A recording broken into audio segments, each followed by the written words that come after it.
love, spiritual, God? Like what is your next goal? Do you want to conquer the world, love, or a spiritual journey? So what I'm helping people really awaken to is them. So even just them awakening to love, greater connection, life that they want to create, realizing with our intention what we're creating in our lives, right? What we're feeling from within us, letting go of feelings of hurt or pain or wounds or emotional burdens, coming more from love. So we allow these greater love in our lives, greater connections, greater love being brought forward into what we're creating, and awakening greater health and vibrance, vitality, movement, flow. So that's what my program does, is it helps people really awaken to this, right? People who might be relying on medication or health issues or struggling with weight loss, dealing with hormones or to conceive, any of these issues. And I teach, I do guided one-on-one sessions, yoga online.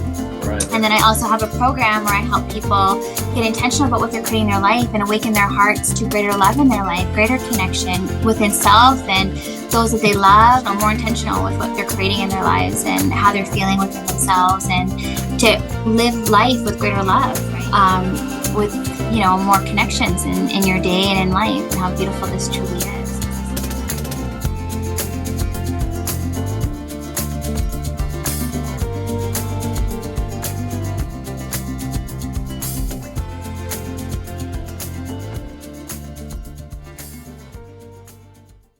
Ask you a couple of questions. I don't know. I was giving you questions about, do you believe in God, or what is your purpose with your meaning of love? Give me the meaning of that. Like how do you portray that as your, like, is it like you're faith based? Are you Catholic? Are you or do you Christian? What is that? Yeah, I was I was raised Catholic. Okay. But I would consider myself more spiritual than religious. Like, okay. I don't go to church. I'm not religious, but I'm more spiritual. So my understanding of God is right. God is everything. Mm-hmm. We're all of God. So yeah, I would definitely say I'm spiritual. And right. When I speak of love, I do speak of connection and unity. But to me, that's love is spirituality. God is love. Right. Right? Because God is all. Right? So we are connected to all things. Right? Whether that be, people, nature, right. It's all divine. Right? Right. And to awaken to what we're able to do through our lives. So it allows for us to connect to others. Right? And to see things from love and to experience love and feel this within our lives. Right? In each area of our life. Yeah. Okay. Interesting.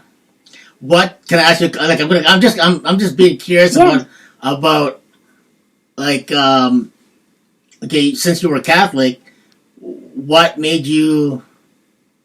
your faith based on what you believe in now? Like, you just believe in love and love is the answer, or just love in general, or loving everybody because you love it because you see the good in person? Like, can you give me the definition on that, Samantha? Can I call you Samantha? It's Samantha, right? Yeah, Samantha. Okay. So, do you know what I mean? Like, how did you go from being raised Catholic to where you are now? So, I had kind of what's called a spiritual awakening a couple years ago. Okay. From there, it opened me up to spirituality. Right. So, to energy and, different divine aspects of what's possible as we're connected to God and the divine. Right. So I was able to see, beautiful work that I was able to do through the work that I was doing. So I went through, my own emotional clearing. So I had to release a bunch of stuff that, that I was carrying. Mm-hmm. So I did a bunch of inner work on myself. Okay. And then through that, I was able to help others do the same, releasing things that they had been carrying. Right. So people with depression, anxiety. Before that, it was through, I help people with weight loss and stuff. But then I understood the emotional aspects of things and help the things that people are carrying and how to release this stuff so they feel lighter, so they can experience more love in their life. Right. Right. So that was part of my awakening. So that, and that opened me up to understand these broader aspects of what love is, right? And what we can do through our love. I don't know if that answers your question. Okay. Can I go a little deeper on that, or? Yeah, of course. Did you have a spiritual awakening, or did you have a bad breakup, or did you went through a turmoil? Like, what caused you to Okay. do that? Because I'll tell you So exactly how a I bunch how of I turned things. mine. You know what I mean? Like, I'm an open Yeah. book, and I don't really care, but just the way I Yeah, no, am. I'll share. Yeah, I'm open to share. yeah. So yeah, it was a bunch of things. It was first, it was like energy wise, like it felt like things were off. So people recommended Reiki to me, so that's how it started. Me opened me up to like energy work. Right.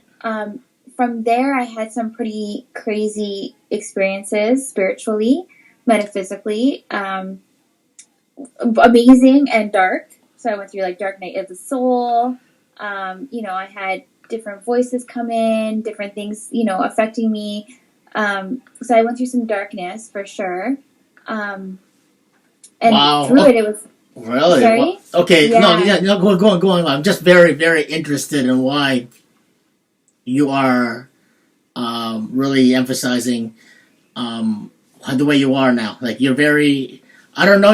There's something about you. I can read people very well. It's just a part of me, right? Yeah. And you got a good energy, and it's a good energy, but it's a calm energy.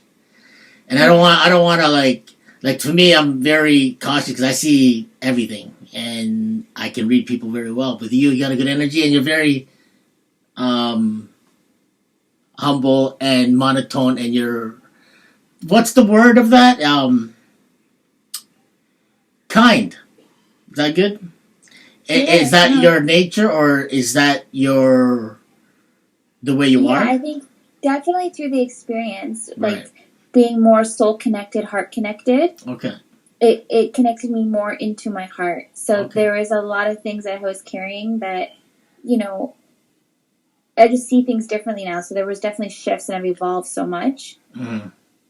If that makes sense. So yeah, I'm definitely more heart centered, more soul connected, Okay. and spiritually connected. It opened me up that way as well. So I'm just letting you know that whatever topic I'm doing today, or whatever is a topic I'm going to talk about, but today you're all about love, and love is good. Is love is energy. God is love, but I want to know what makes you just the L word, love, as the energy and stuff like that.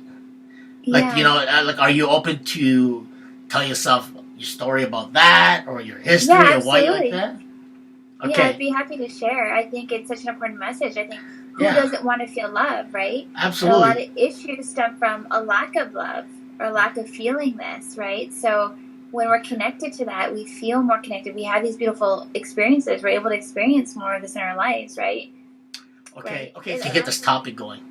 Okay. yeah, So no problem. I used to be a Catholic. I am a Catholic, but I just don't like what's going on with the doctrine of Catholics. What's going on with the pedophilia right now, and I'm really disgusted at what's going on with the Catholicism. And I'm always going to be a Catholic, and I'm always going to believe in God. I'm always going to be a Christian, and I do believe in love.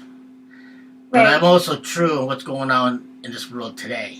And everybody does need love. I absolutely agree with you on that. I'm so glad that you would like to share what you believe in. Yeah. But what made you from being a Catholic to where you are now? And give me the definition of what your love is like right now. That'll be like, how you became that, and why you transitioned to this, just the LOV. I think it was just through life. Yeah. You grow and you evolve, and there was a lot of experiences in my life where I had to learn. Right. Right. So I grew up from a young girl. I had a lazy eye. So Okay. I had, this lack of love within myself, lack of self-esteem, Right. lack of feeling good enough.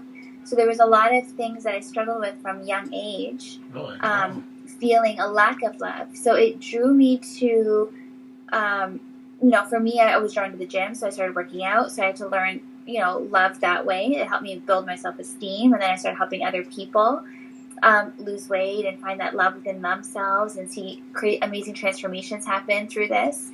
And then there was points when I was I did competitions for a bit too. There was points where, there was this constantly chasing or not feeling good enough, and it was, again, I had to bring myself back to learning how to love myself again, and awaken this love within myself, and how to honor myself with love. And when I started to do this, the shifts started to occur within me, the transformation started to occur within me. Right. And then I started to see things differently and experience life differently because this was awakened within me. So yeah, I had to let go of a lot of stuff that I had been carrying, see things differently, awaken my heart more. Okay. And then also then started to open up my heart more to see more from love externally, right? To allow for, you know, there was things I was carrying from childhood that I had to let go of. So I did a lot of inner work to let go of perceptions that I had that, you know, I wasn't loved, I wasn't cared about, these things happened. So I did a lot of work on, and when I started to see more from love, it allowed for greater connections, greater with my family, within myself. Right. So it just, and then not only that, then I opened up to want to share this love because as it's awakened within you, you want to share it, right? Right. So open it up to share it with others, yeah, through my work and through projects that I do. Okay. Yeah. What type of projects were you or are you doing? Projects that I'm doing is we do gardening. Right now we're doing garden. We've done a bunch, but we've done garden projects and water projects in Africa to help children. Right now we're working with a school and families. So we've planted fruit trees, vegetable gardens, water tanks to help with even like livestock projects to help with income and food. And so there's a, you know, to see children who go to school hungry or not being fed to find solutions to these issues. So we've done a lot of these projects there. That is very good. That's very, very good there, Samantha, because you're doing charitable work. I'm involved with that 100%. I know what you're talking about. I've been to third world countries. I'm a Filipino, so I know what third countries are all about. And I also went to Haiti and Mexico, and I know what the whole. And I did a lot of charity work as well. So that's probably why I wonder why you are like that and why you chose that road. Did you want to experience that because your heart felt to it, or you want to do it, or you want to challenge yourself in a different, you want to try something different or helping people? It was definitely hard. So I started with sponsoring children, and then it moved into how do we find solutions? Right? So then we started to come up with, okay, let's find sustainable solutions that will help them, right? Because you want to see them grow as well, right? And like, you know, people don't realize like it only costs a few dollars to plant a seed, but that seed will grow a tree that will continue to grow food. So why is there in this world when a tree costs, you know, a seed costs like $3? Why is there places where there's no food accessible? Like to me, it's, you know, it's solutions that can help them see in a different way so that people aren't struggling in the world. And it doesn't take much to make a difference in the world, right? Even if it's just planting, you know, vegetables or seeds that will grow fruit trees, or whether it be water solutions so they can plant their water.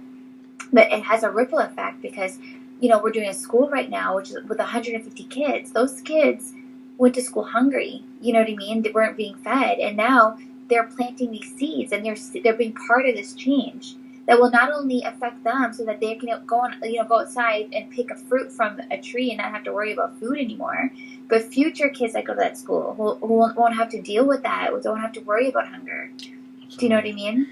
I do, absolutely, I do. I know exactly about, I did a lot of charity work, and I went to a lot of, for years actually, and I know exactly what you're talking about, but your heart feels for those people, but there's only so much you can do, but there's also a lot of corruption in the government. Are you talking about Africa alone? Like the whole, what part of Africa are we talking about? So I've done projects in Uganda, but mostly in Kenya. Kenya is where I do most of the projects we've done are in Kenya. Have you been there before? Or? No, not yet, but I would love to go. This started during COVID, so I just haven't had the opportunity to go as of yet, but I would love to. I get invitations all the time. But really? I work with humanitarians there. So currently 2 humanitarians there, 2 to 3, and they manage the project. So they'll go take pictures, photos, update me. One of them's also a tour guide, so he helps with people who do want to visit. He'll set up the tours, he'll set up projects that you can do while you're there. So he works with a lot of humanitarians as well from all around the world. So it's beautiful because I have people there who manage these projects for me, who help. So when do you plan to go there? Like when is your that big step to go there and see that? After this whole COVID thing, I know there's a lot of restrictions on flights right now, or can you go there? Yeah, I would love to go. I haven't really planned a trip yet, but that's definitely something I would love to do. Okay.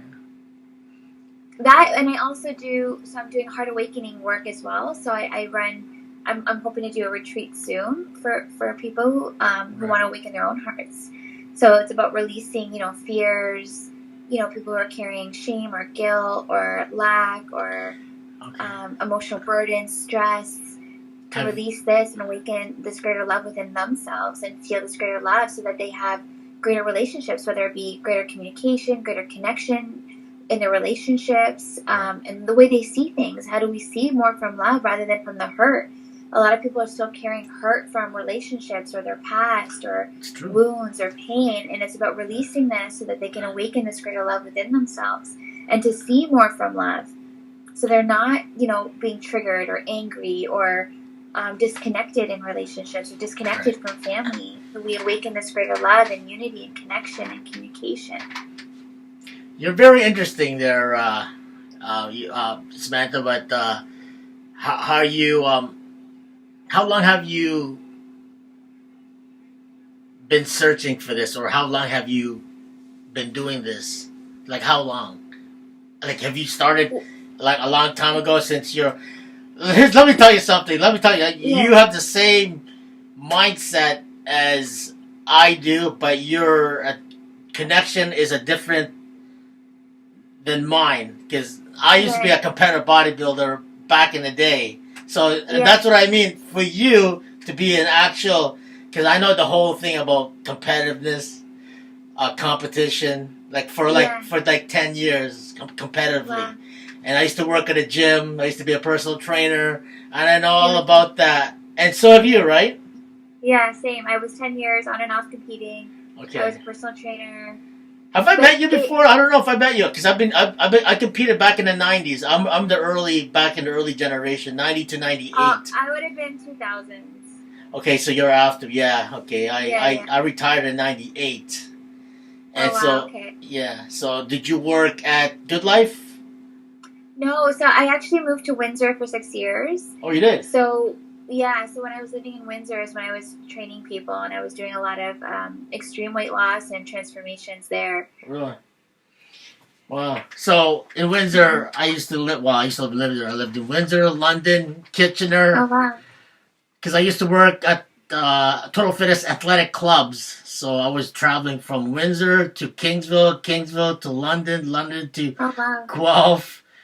Oh my God, I was all over the place. But I had to train other people there too, because that was my realm. And here's the way it goes. Like back in the 90s, like in my 20s, and I got at the whole fitness, bodybuilding thing, competitiveness in my 20s.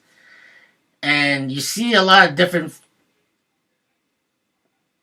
people and different faces. You have to carry a lot of hats and wear different. You just get to know people more when you're working in the gym and working out and competing at the same time. But I'm also competitive by nature. You know what I mean? Yeah. So my competitiveness when it comes to competing was very vicious at my time. But when it comes to helping people, I'm very helpful because you want them to, because you want to help them. Yeah. Right? And with you, I see that in you as well too. You know what I mean? And that's why you're like very interesting. How you and don't forget, back in when I was in my 20s, I did a lot of partying as well too. Bodybuilders are not the best fucking healthy. They may look healthy, but I did a lot of partying, and so with all my bodybuilding friends as well too. So we're not as healthy as you think, as you know. Right? Yeah, I think I went through cycles where, it would be like extreme dieting. Yeah. And then I would go through binge cycles. So it was unhealthy, right? Yes.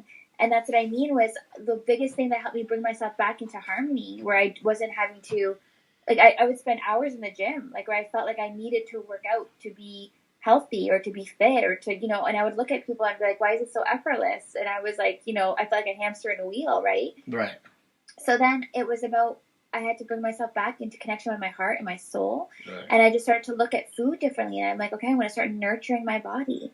Okay. And when I started to do this and bring love back within myself, right? Letting go of this need to compete or, and it was just love and nurture myself. The weight just came off and I wasn't needing to work out like I thought I did. I didn't have to, right? And so then I started to realize it was just about how I felt within myself, right? It was about nurturing myself and the weight just came off and it was effortless and I had no more cravings for sugar. Like I didn't binge anymore. Like it all went away. Because I went right back into being in this harmonious state, in this loving state.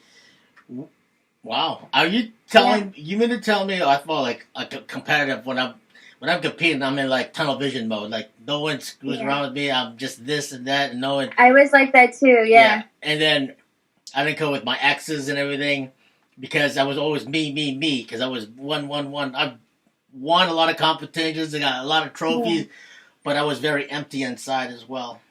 Yeah, it's interesting, right? It can be very selfish sport because it does take a lot of time. Like I would spend 3 hours a day training, between cardio, workout, stretching, posing, all these things, food prep, eating, because you have to eat 6 times a day, and it was a very focused sport, but again, like it was a very selfish sport at the same time, right? Absolutely. So absolutely. I started to shift and see like, look how much time I'm spending on this, versus when I had these realizations and this awakening, it opened up to my heart to realize like, no, I'd rather spend my time, putting love into my work and helping others or doing other things and connecting with people that I love and, having that time with myself, connected to myself as well, but also having this love for others, like, and seeing differently, right? I was able to have these greater connections,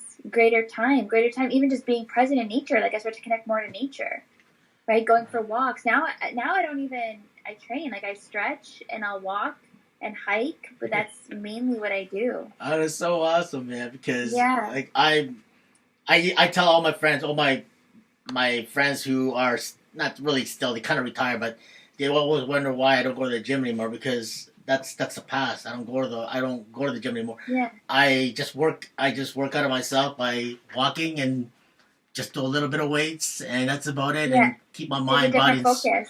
Yeah, it's a totally different thing now that I was back in my 20s and now that I'm in my 50s, you see things more clear and you know what you want and you stay away from all the bad addictive ways back in the day. And it was bad because when you're competing, I don't know about you, but for guys, we took a lot of drugs. The more drugs you took, the more you win. And it's the way it goes. It's so interesting because I used to coach girls as well, or guys too. I used to train guys as well, but girls would come to me wanting to take drugs, and I would tell them, listen, you don't need to do drugs to win. You know what I mean? So for me, my last show, I did it for one of my clients. I was like, I'm going to show you that you can do a show and not have to do drugs to win, and I won the show. I did 2 shows back to back. You didn't take any fat burners or anything like that, Samantha? You didn't take no synthetics, no fat burners? I did take diuretics. Diuretics, okay. Yeah, but I never took, like... synthetics? Enhancing drugs, no. Clenbuterol, nothing like that? Nothing like that? Clomids or anything like that? Yeah, once I tried that, but that was about it. Yeah, I didn't go past that. That was the only thing, and diuretics. That's good. That was the only thing. And I did it once, I didn't like it, and then after that, I was like, I'm doing this naturally. I'm not taking anything, and I did it naturally. And I did a few shows like that, and I wanted to show girls that you didn't have to take anything to do well at a sport. I'm really proud of you because I know how it is to. Actually, you're right because I did train one girl one time in Kingsville, an older lady, and I told her, "Listen, don't do the drugs anymore, but I will train you naturally." And she entered a show. She didn't win, but the fact is that she did it naturally, and it was her first time, but it made her self-confidence up because her confidence was so low. And I could tell the beauty inside of her, but she needed just to flourish and have the confidence in her. But to me, as a trainer, I could see that and read it in her because she was desperate because all the other trainers that helped her didn't get to where she wanted to be. With me, I could look at a person and say, okay, I know exactly what you need is you got to take everybody out, your negative out, and listen to yourself and listen to your coach that knows that want to put you from point A to point B, but also take you to the next level so you can feel confident about yourself. And when I did that, I was like, oh my God, I can't believe she stuck to a really hard diet, a really hard regimen, and I really buckled her down, and she actually did it. Yeah. And I was so proud of her, and I was like, oh my God, I can't believe she did it without any drugs. And I'm going, if you could do it without drugs, Samantha, I give you hats off to you, honey, because that is a very hard thing to do. Sometimes people don't realize what's possible, like, and it's just a matter of, the beliefs that people carry. Like, a lot of people, they're told, like, you need drugs to do well, and it's not true. You know what I mean? Obviously, it's different when you're dealing with, like, big bodybuilder guys. I know that's a little bit different, but again, but then you see some of them who are unhealthy or have this unhealthy relationship within themselves. It's true. Right? It's true. Or some of them are dealing with health issues because of it. So it's really about, again, what's important in life is that, that relationship within ourselves, that relationship that we have with others. So it's just a different look. And, when we awaken that love within ourselves, then that confidence comes through as well, right? That love and the way we show up in the world. And absolutely. I agree with you 100% on what you feel about love. I have a to meet with one of the ex-bodybuilders that I know back in the day, and he's finally going to go on my podcast in the next couple of days. And oh my God, I haven't seen him in so long, and I bumped into him at a bar. I was like, well, out of nowhere, I see a bump out of a bar. I was like, holy shit, back in '89, he was Mr. Windsor back in '89 that got me to spark my brain and say why I want to get to bodybuilding and competing. Now I'm going to get together with him. I'm going to put him on my podcast, and now I'm going to be very happy that I had him, and it's going to be awesome in the next couple of days. So I can't wait for that. So now that I'm getting to meet you, now I get to know a little bit of your history and who you are and what you did in the past. And I'm very, very, very fortunate to even talk to you. That now you're opening up to you. That now I know exactly how you feel, and now I wanted to know why you're like this. Why? No, give me some important aspects of why happened in your past. If you want to be open with that, what happened in the past to make you there, or you just want to change your life, or was it with an ex, or is it with because of your past when you're a little kid? Is that what it was?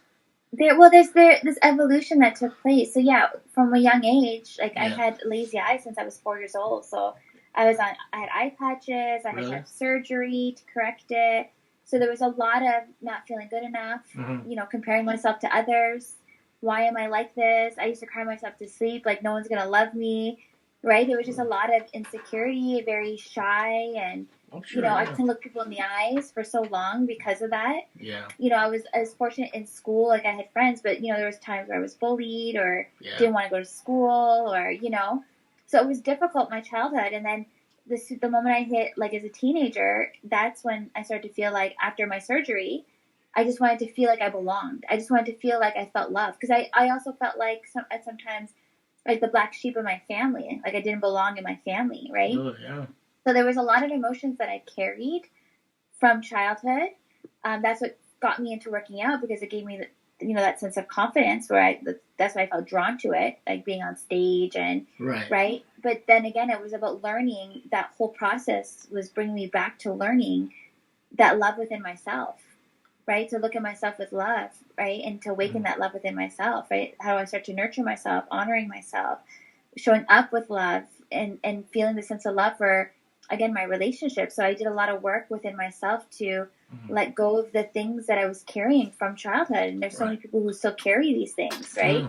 How they view relationships or how they view, family or how they were raised or different things in their life. So I really worked to release all that and awaken this greater love within myself so that I no longer hold that, and allowed me to see family differently, allow me to get closer to family, allow me to have better relationships and greater connections and love in my work and within myself and how I feel within myself and in my family life and beautiful things. I've literally seen shifts occur around me because of this. And the people you can touch and the ripple effect you have when this happens also, right, is beautiful. Have you reached out to your clients, your old clients now, and update them and see how you feel, how they feel, how they, like, you know? Yeah, it was so interesting because one of the transformations, like one of the girls that I helped, she was over 300 pounds. She was like 310 pounds, 5'4", 310 pounds. Wow. She's like 130, 140 pounds now. Wow. So it was one of the hardest, That's transformations I ever, helped with, or assisted with. And it was about her. She was so much anger inside of her, and now the love in her, so I've seen her transform literally inside, outside. Right. And now she's helping others. So I just talked to her. She's like, I just helped this one girl this year lose all this weight. So she's now having this huge effect on those that she's touching. She does also charitable work too in Windsor. She lives in Windsor. Wow. So she does keep Windsor warm. So she gives like food cans and jackets to people who are struggling or people coming into the country. So she does a food drive, and she actually is the one who awakened my heart, because I went to one of her events and donated to her charitable causes, and it awakened my heart and touched me. So she helped me in a big way, open my heart as well. But to see her now transform, and now she's helping others do the same, which is beautiful. She said she's so happy. She helps charity in Windsor or also abroad? She does local, so she does Windsor specifically. So she's doing like food for people and jackets to keep Windsor warm. Oh, so nice. If you have you're donating your jackets, that'll help people who are struggling to keep warm, or with food there. Yeah. Okay. How do you? Okay. I'm just very in tune on what you're saying right now. Like, do you have a set goal of hey, so I want to do this, with charity and stuff, and then what about yourself as well too, in your next step? So there's a few things that I'm working on. Yeah. So, with the charitable thing, we do one project at a time. So currently we're working with this school. Yeah. So we just raised enough for the water tank.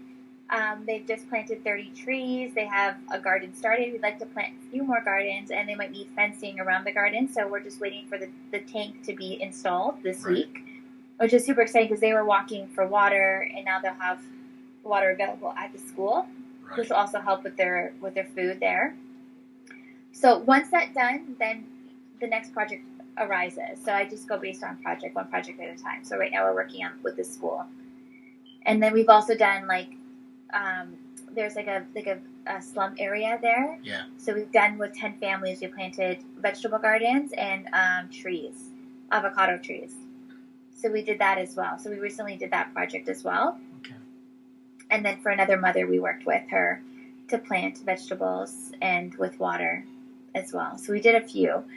So that's those projects. And then for me, I'm working on the Heart Awakening. So I do this one-on-one sessions with people to release and awaken their own hearts. So releasing, people who carry fear or shame or guilt or lack of love or disconnection in their life, whether it be within themselves, they're not feeling this love within themselves. Maybe they're struggling with, pain, hurt, emotional burdens, weight, to do this releasing so that you feel this sense of opening and this lightness and this greater love in their lives, so that they bring it forward into their relationship, so they can have greater intimacy, greater connection, greater communication in their relationships, as well as in their work, and have this greater love for the work that you're doing and what you're bringing forward into the world, right, through our love and what we're sharing. So I'm doing that, the Heart Awakening. I do one-on-one, and I'm also working on a retreat. And I do fascia stretch therapy, so I help people release tension and stress from their body, and literally to feel lighter, looser, have better range of motion, flexibility, movement, that type of thing. Right. So you're bringing in your spirituality, your physicality, and your training as well. You're linking that all together, right? You're helping. Yeah, it definitely is connected, right? Yeah, it is. Absolutely. Yeah. What love is, right? Think about love is spiritual, right? Love is all things. Love is God, right? Everything is divine. If you think of nature, it's in harmony. Nature in its harmony works in perfect harmony, right? Which is love. right? And it's Right. now we're starting to see more of this being brought forward. Yeah. People are living more in harmony with nature and with the world, right? You're seeing through gardening, agriculture, the way the animals are with, like, you know, as we plant, it reverses the effects of climate issues, right? Yeah. So this is like what nature provides. Like, this is the beauty of love, and when we're in harmony and love, and right. So this is spirituality as well, and we're all divinely connected, right? When we start to realize this. You know what? We are all linked together, but it's up to how would you call it? When you find yourself, when you're lost. Here's why I put it. Like, when I was lost back in the day, I was lost. I'm surprised. Yeah. I lost a lot of friends. This is how I kind of switched my whole 360 from my old past. I was lost. Bad relationships. Got into a dark path. Did a lot of partying. Bodybuilding didn't help as well, too, because sex, drugs, and everything just came with it. And all boiled down. Plus, I DJ as well, too. So it kind of like snowballed. And I was like on top of the world with bodybuilding, sex, drugs, women, partying, clubbing. And they went to a down spiral after that. And after I lost my friends, it was... A lot of times people are chasing this high. Yes. Like, I want to feel a certain thing. So they're looking externally to feel something, whether that be through sex, whether that be through drugs, right? All these things, right? Yeah. They're looking for that feeling. But when you're connected, like, to your soul and to your heart and to divine, like, that comes from within us. You know what, Samantha? Like, you no longer need that externally. You're right. I agree with you, because your knowledge, I respect your knowledge, because you went through a past as well. But back in the day, back in my 20s, which I did a lot of partying back in the day, and when I snowballed and went down a spiral, that's when I kind of like, okay, it was either down there, dead on the ground, 6 feet, or move back up, back on my feet. I went from down there to climbing. It was a slow climb, but I'm climbing. And then I got there, and now I'm here, and now I feel, what do you call it? I feel there. And I'm almost there, but I feel something, but I know there's more to come. Do you understand what I'm saying? Yeah. But I am very spiritual in the way that I believe in God 100%. Love, yes, 100%. But God and love is together. But my spirituality, I went back to my faith. Okay, it's not spirituality, it's spiritual, but my faith is very important. What got me to where I am back today. That's why I'm very interested in other people who went through their dark days, and that's why I made this podcast, and why I love talking to interesting people. Yeah. Because everybody has a history and how they overcome their past, and to prosper in how they are today. I lost 5 good friends, 5, and another 5 I don't really know as much, but I hung around with them when I used to. But that really dawned on me when I started losing my friends. They're like dominoes every month, year, and I started like, what the hell? Why are they all dying? It's because they couldn't stop their addiction. It was addiction that caused it, and they lost their faith. It's so crazy. Yeah, it's crazy to see. Like, I actually did a few interviews on our Heart Awakening page, and it was about people who were really addicted. So one of them was like 23 years in addiction. Wow. Like, really bad drugs. He actually had a drug house. He was in jail during COVID. Like, this was a few years ago. And then he literally had his heart awakening in jail. Realized, okay, I need to stop drugs. Had this reflection. So he went through this reflection of all the past stuff that he was holding on to, letting it go. So it allowed him to see more from love. Right? He read this book. It literally awakened his heart, helped him see things, had this review. And it was similar to things that I had gone through with letting go of things from my past, to allow my heart to awaken more and see things more from love. And he came out, and now he's writing children's books, writing a book, doing a podcast, going to help people on the street, feeding them every Sunday. Like, he literally did this 180 transformation. This was literally 2 years ago. He went from 23 years of heavy drugs dealing drugs, being a drug dealer, being in jail, to literally now writing children's books, wanting to talk to children, wanting to help people, doing a podcast, like doing all these beautiful things. Wow. And it's beautiful to see those heart awakenings that are taking place in people, and how connected they are to their hearts and to their souls, and spiritually connected, and how beautiful this is, and the things that they're bringing forward into the world from this awakened heart. There was another girl, she was, she had like abuse her whole life, and then was in the foster care system, and now she's out helping, wanting to reform the foster care system, right? So it was just like how she had this heart awakening as well, and doing beautiful things and sharing her love, right? But it's really about, the love within ourselves and what we feel within ourselves and how we experience life, right? And how we bring this greater love into our life. How do you feel now that do you have that spiritual connection with your higher being or love or whatever you believe in, and do you feel that is there more, or do you? That's like what's my everyday. I feel connected. Okay. So I do even my practices of stretching. Like I honor myself. I'm connected to my heart and my soul, and I feel that connection. But this is all divine connections, right? When I'm in the shower, I feel the water. I can feel connected. Right. When I'm in nature, I can feel, nature. I feel connected. I can feel the wind and connect to the water and connect to, nature. I'm always feeling this connection, and it's so beautiful. When I'm talking to people from my heart, that's heart level connection. It's beautiful. And when you have this greater love, greater feelings of love, greater connections, and you start to realize, what life is about and how beautiful life is when you're operating in love, right? And you can experience this more in your life. Absolutely. I 100% believe in what you're talking about right now, because you got a good soul, and I agree, and because I can relate to your past, and because I know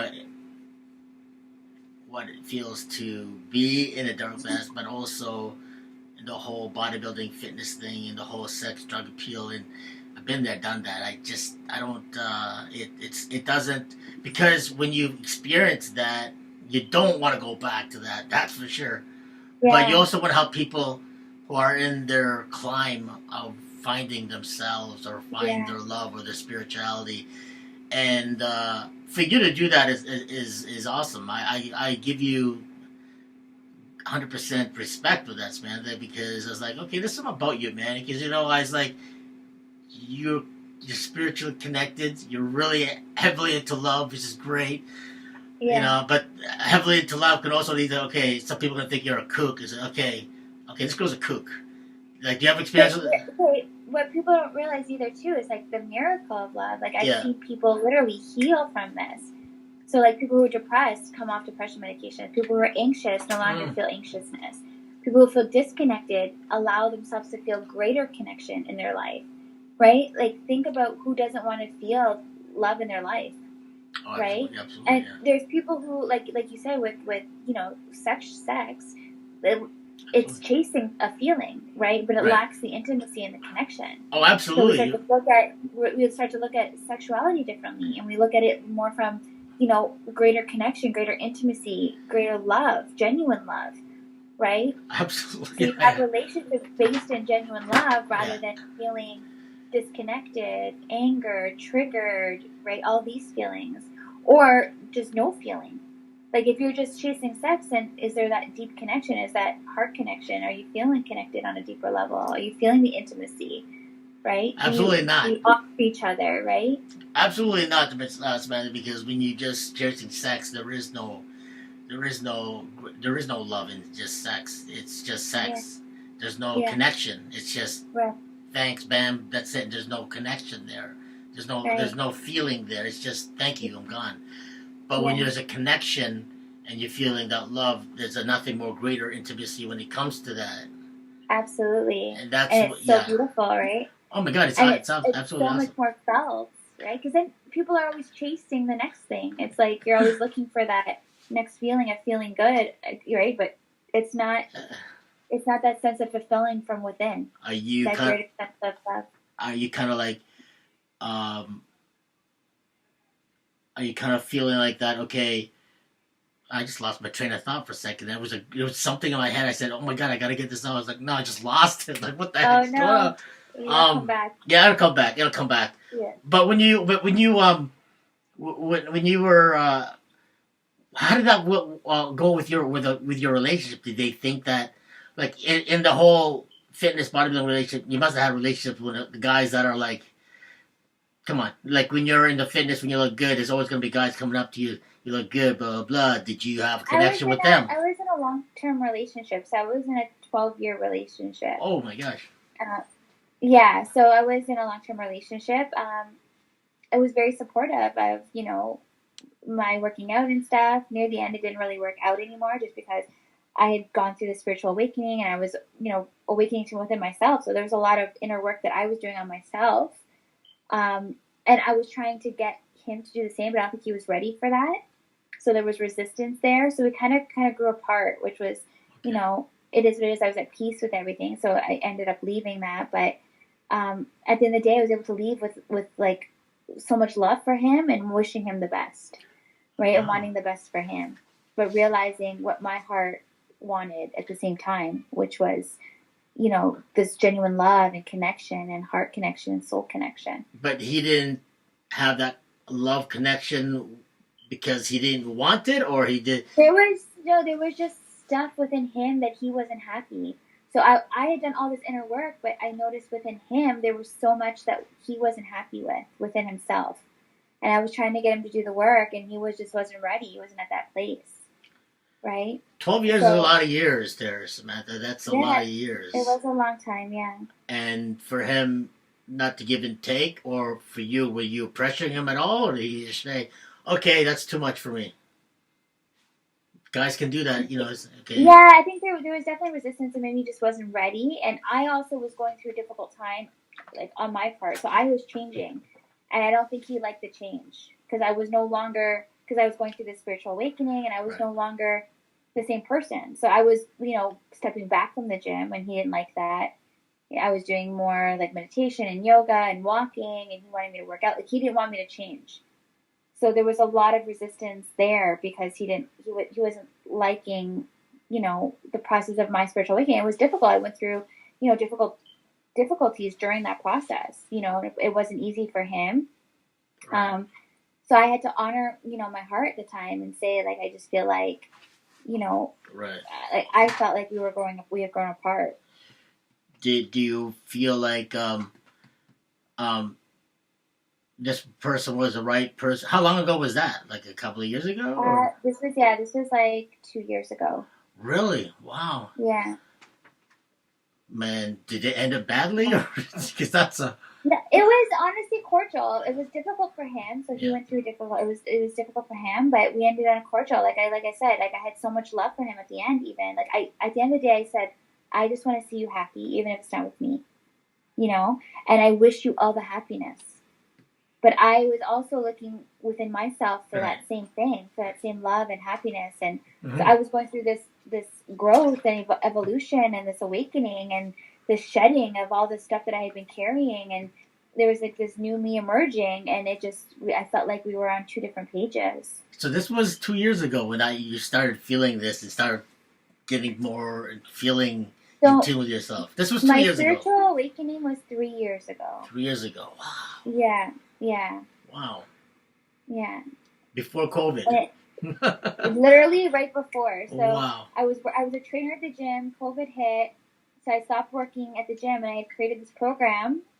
Wow. And gone through my own, like I was going to, like I did a course, and I went to go see like energy healers, and I was doing this inner work on myself and getting more connected to my own heart and soul and understanding things that I had been carrying. Right. And then I was helping others.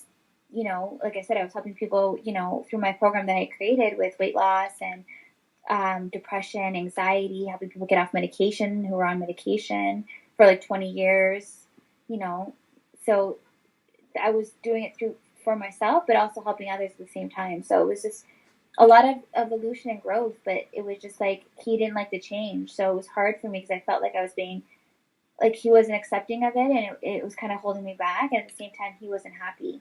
So I really just wanted him to be happy, and I felt like we were growing apart, and I needed to do this and grow, but not feel like I wasn't able to at the time. Now I realize, too, more so, what's possible through this work, like that, you know, you can create this greater connection, greater love, greater unity in relationships. I'm seeing a lot of people doing this work together. So it is possible to do it together. I just felt like at the time, my heart and my soul was telling me to leave. Wow, that is a very interesting and very touching. And thank you for sharing that with me. I appreciate that. Yeah, no problem. Yeah, because do you feel? Oh yeah. Do you feel content now of how you feel right now? Do you feel in your body? I feel like, how do you feel now? I feel like the way I see love has evolved so much. So I'm so happy and I'm so grateful to have this greater love awaken within myself, because I see relationships differently. Yeah. So the way I was in that relationship is completely different to how I see relationships now and how I see love now.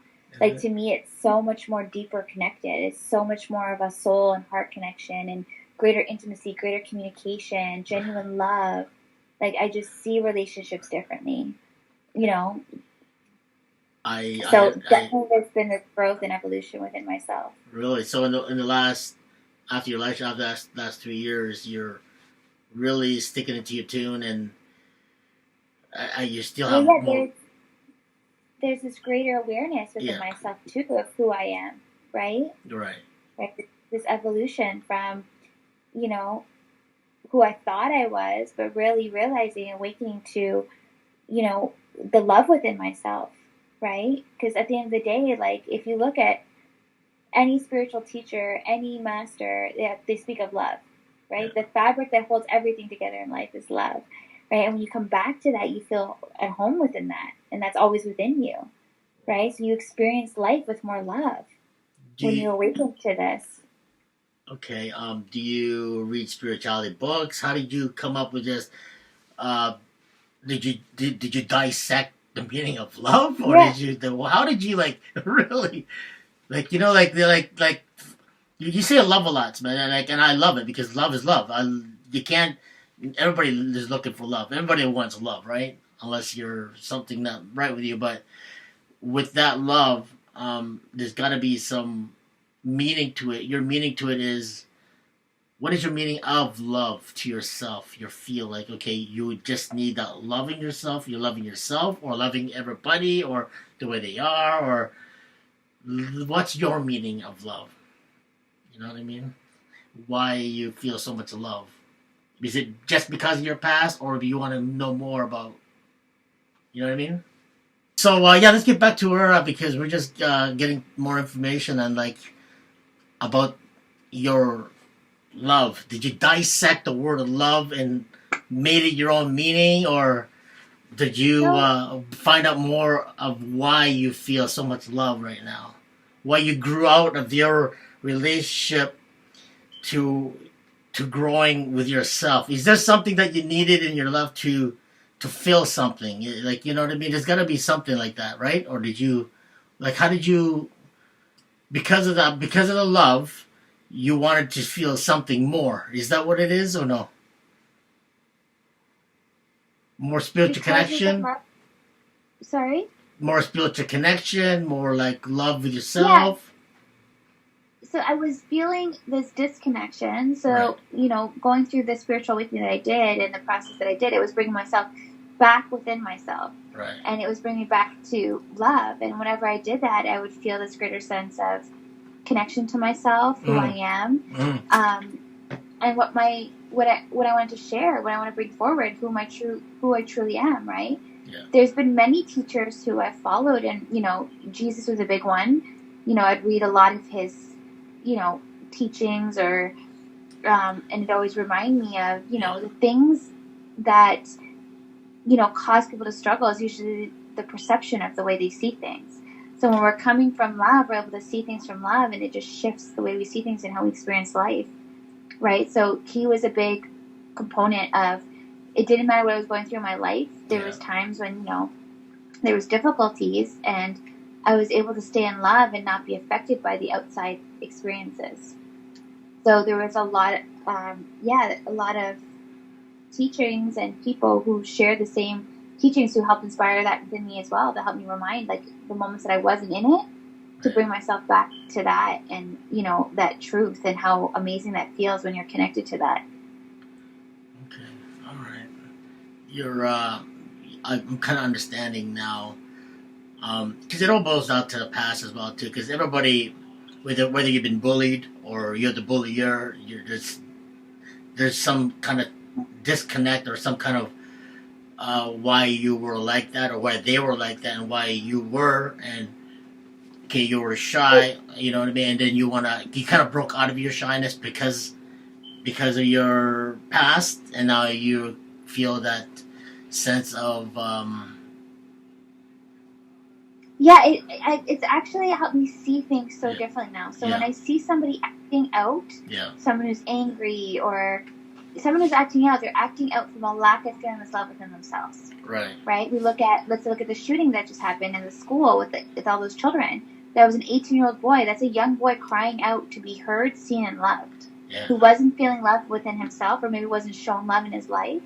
And he went and took out, and, you know, took those beautiful children's lives. Right. It's so sad to see, but again, that's from a lack of love, right? So this is why this is so important when we're connected, you know, how we bring love into the world, how we not only show up for the love within ourselves, so that we show up for ourselves and how we feel within ourselves, but what we're bringing forward into, like, if we have kids, or to our spouses, to our loved ones, right? So we're not acting out of anger, triggers, hurt, resentment, all of these feelings that cause people to feel disconnected. So what causes people to reconnect and feel united and feel this greater sense of love within themselves? Love, right? So, and how we show up so much differently, and how much more connected we feel, right? It comes back to love, right? And how much lighter we feel. What causes people to stress? What causes people, you know, to you know, gain weight or struggle in life? A lot of it is a lack of love. A lack of feeling this within themselves. So when you bring yourself back to that, you're bringing yourself back into feeling good, back into alignment, back into harmony, back into all these beautiful states, right? Connection. That's a beautiful thing. You got it. You got it. You're getting it. You get it. You're getting it. You got it. And I feel I feel your heart, your soul, that you're really into what you feel right now. And are you spreading awareness? Are you connecting with people who definitely need that? Is that what you're aiming for? I absolutely love sharing about this, and I share on my pages, and bringing more awareness to these things, because you know, it's the lack of awareness, or this lack of understanding, or lack of, you know, level of consciousness that people are at, that causes these issues, because they might be stuck in these feelings that cause them to feel disconnected. And it's about awakening to the truth of who we are, right? And the truth is, we are love, right? And we're all, if we think about it, we're all created, and we're all creating based on, you know, our perceptions of what we have been through in our life. But it's about awakening to the truth of who we are, which is love, right? And to experience this in our lives, right? And not only that, like, as we awaken this, think about what we bring forward into the world, and what we're sharing, and what we're creating. Because we're all creating, right? We all put focus and energy into things each day, right? We're all a form of God. We're all creators. We're all creating each day, and this has an impact and a ripple effect into the world. What we create, what we share, what we bring forward, right? It touches the lives around us. It touches the people that we touch, right? And that can affect the people that they touch. It has these ripple effects. So it's really, you know, important that we awaken to the love that we are, and that what we're sharing, and we're bringing forward, and what we're creating. Do you ever like, do you have a page or website or anything like that, Samantha? Or do you where can people reach you at if people need to reach you? Because you have a way of talking to people that definitely who are lost, and I can feel your energy, and I'm all about energy. And you have a good energy, and you have a good soul. where can people reach you if they need to get a hold of you? I could steer some people that need your enlightening, and I think you Thank could you be. so much. I think you could be the right person to. I'm not that person. I think you could be that person that can help a lot of people that I know that just need a little love and a spiritual awakening. Yeah. Would you That's like beautiful. that? Thank you. Yeah. Thank you for sharing for this platform, because you're bringing forward these beautiful messages too. So this is beautiful what you're sharing. Oh, thank you. And to reach me would be Facebook, Instagram. Okay. So my name, Samantha May Azavedo. Okay. I have Life Aligned Heart Awakening as well, but the Heart Awakening pages can be found through my Instagram and Facebook, which is my name, Samantha May Azavedo. Okay. Is there any way that you can link your links to my messenger, so I'll have all that, and I'll link it on the bottom of this. This will be the first podcast. I would like to have a second one with you later on in the next couple of weeks if you're up to it. Yeah, I'd love to. And I thank you for sharing. Absolutely, Samantha. I was very intrigued by your whole persona, and I needed to get to understand you and know you more about who you are, and it's good. It's very good. Yeah, it's beautiful, and I'm grateful for you sharing too, because we've been Facebook friends, but now you get to know a little bit more, and Absolutely. the similarities that we shared within ourselves, right, within our journeys, right? Yeah, absolutely. Yeah. And how do you call it? In part 2 of this, because I'm gonna have a part 2 with you, because I'm really more intrigued. I want to know more about your fitness, bodybuilding. I'd like to see. Do you have any pictures, videos? You do? Okay. Yeah, absolutely. We'll put a part 2 of this to this first one. Okay. Okay, absolutely. All right, awesome. And I really appreciate you sharing your love with me and your thoughts. And now I've gotten to know you even more. I'm going to share more of your content and who you are to the people that definitely need your spiritual love connection. Thank you. Thank you so much for sharing. It's been an honor to get to know you better and to be part of this, your podcast, and to share this. Awesome, Samantha. I will, after this, I will gather your information, and can you just get all your links and just link in it so I'll know all your links? Absolutely, yeah. Okay. I'd be happy to share. All right. Thank you for sharing your thoughts with me for part 1, and then we'll stick to part 2 later on in about a week or so. Amazing. I look forward to it. Awesome. It's so nice chatting. Thank you so much. Okay, Samantha. We'll talk to you later, okay? So much love. Take care. Okay, bye. Bye. All right, that was Samantha, and we've been Facebook friends for years, I guess, and I've gotten to really know her more because she sent all these links, and not links, but she's got this Facebook page, and she mentions love a lot, and spiritual connection, and what drove me is what her spiritual connection to loving God, because she used to be a Catholic, but she also had this little thing about her eyes. So, well, with this video you'll understand, so just watch this video, so I don't want to explain it to you a bit more, but she has this deep connection with love and spirituality that a lot of people can't really, grasp right now, maybe because they're not ready to, but she's already into this next phase of her life, and I was kind of drawn to that, because I can read people very well, mentally, physically, emotionally, spiritually, whether you're on video, you're on audio, or live, especially live like that, and she's got a deep spiritual connection, her soul is very good. So if anybody needs her information, I'll have the link provided below with Samantha May, and just click in her websites or links, and she'll be happy to talk to you. Now that I got to you more, I'm going to have a part 2 of her bodybuilding fitness, because my past is also exactly the same thing that kind of drew me to what her past was and why she was the way she was, and now the way she is now. So it's all good. It's all love, and it's great to get to know her even more. So thanks for watching with this podcast today with Samantha May Azavedo. I think that's her name, yeah. Let me see if I got that right. Yeah, and stay tuned for part 2 of this awesome podcast with her. So Okay, guys, thanks for watching. Bye for now. God bless. Godspeed. And we'll see you in the next video.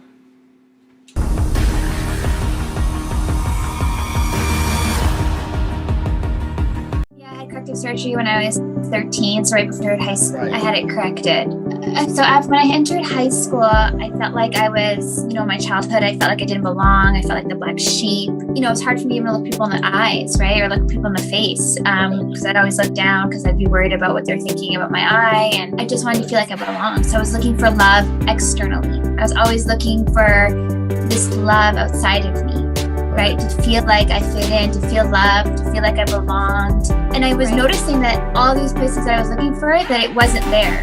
Like I was constantly searching, always being disappointed, like feeling like I was being let down. That to get into like a difficult teenage, where I would rebel a little. I was rebelling, and I wasn't happy with it. So I started working out. So I started going to the gym, and I noticed that as I started to do this and started to gain this confidence within myself, this love for myself, gym helped me with for sure. So that was when I was about 17, 18, I started working out. And then that's when it led into competitions and getting on stage and feeling confident to get up on stage. So that definitely pulled me out of my shyness, work with internal work to reconnect with myself and let go of stuff that I had been carrying from my childhood, right? And just to see things more from love.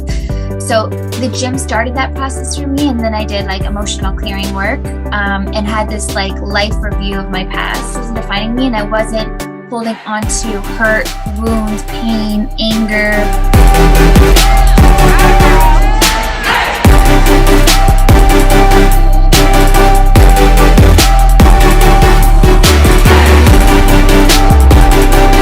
All right, thanks for joining me today, there, ladies and gentlemen. This is LA Entertainment TV, and finishing up my podcast, part 2, on Samantha May Azavedo. It was a great podcast, and sorry for the mishaps. There was a couple of glitches on the second interview with the camera, so excuse me for that. And just finishing it off right now. Great, enlightening, all about love, and she cares a lot about people. So I'll have description provided below after this part 2 video, so check it out. Check her out if you want to be enlightened and to see more positive things in life. She was an ex-competitive fitness, and I admire that, because I know how it is and to be dedicated, to be fit, and to go on extreme dieting and compete on stage, because I've done that for many years as well. For those of you who know me, know who I was back in the day as well. So I had to interview her, because she was very interesting about why she chose. She used to be a Catholic, and she chose and put bodybuilding in the back burner, or fitness, or whatever she chose, and she was really good at it. And then she became enlightened about the spirituality of love, and for this interview kind of solidifies what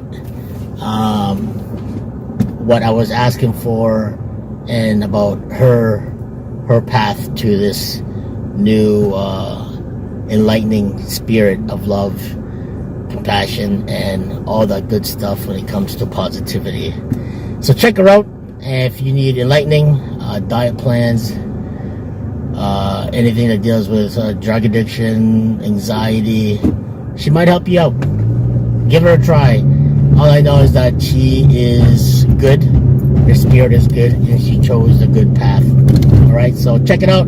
Check out part 2 in this video, and I'll have part 1 in the links provided below, and go from there. And happy spiritual awakening, and have a great day, and be positive, and spread it around to all the people you love there, ladies and gentlemen. Okay, guys, thanks for watching this podcast, and enjoy the podcast part 2 with Samantha May Azavedo. Bye for now.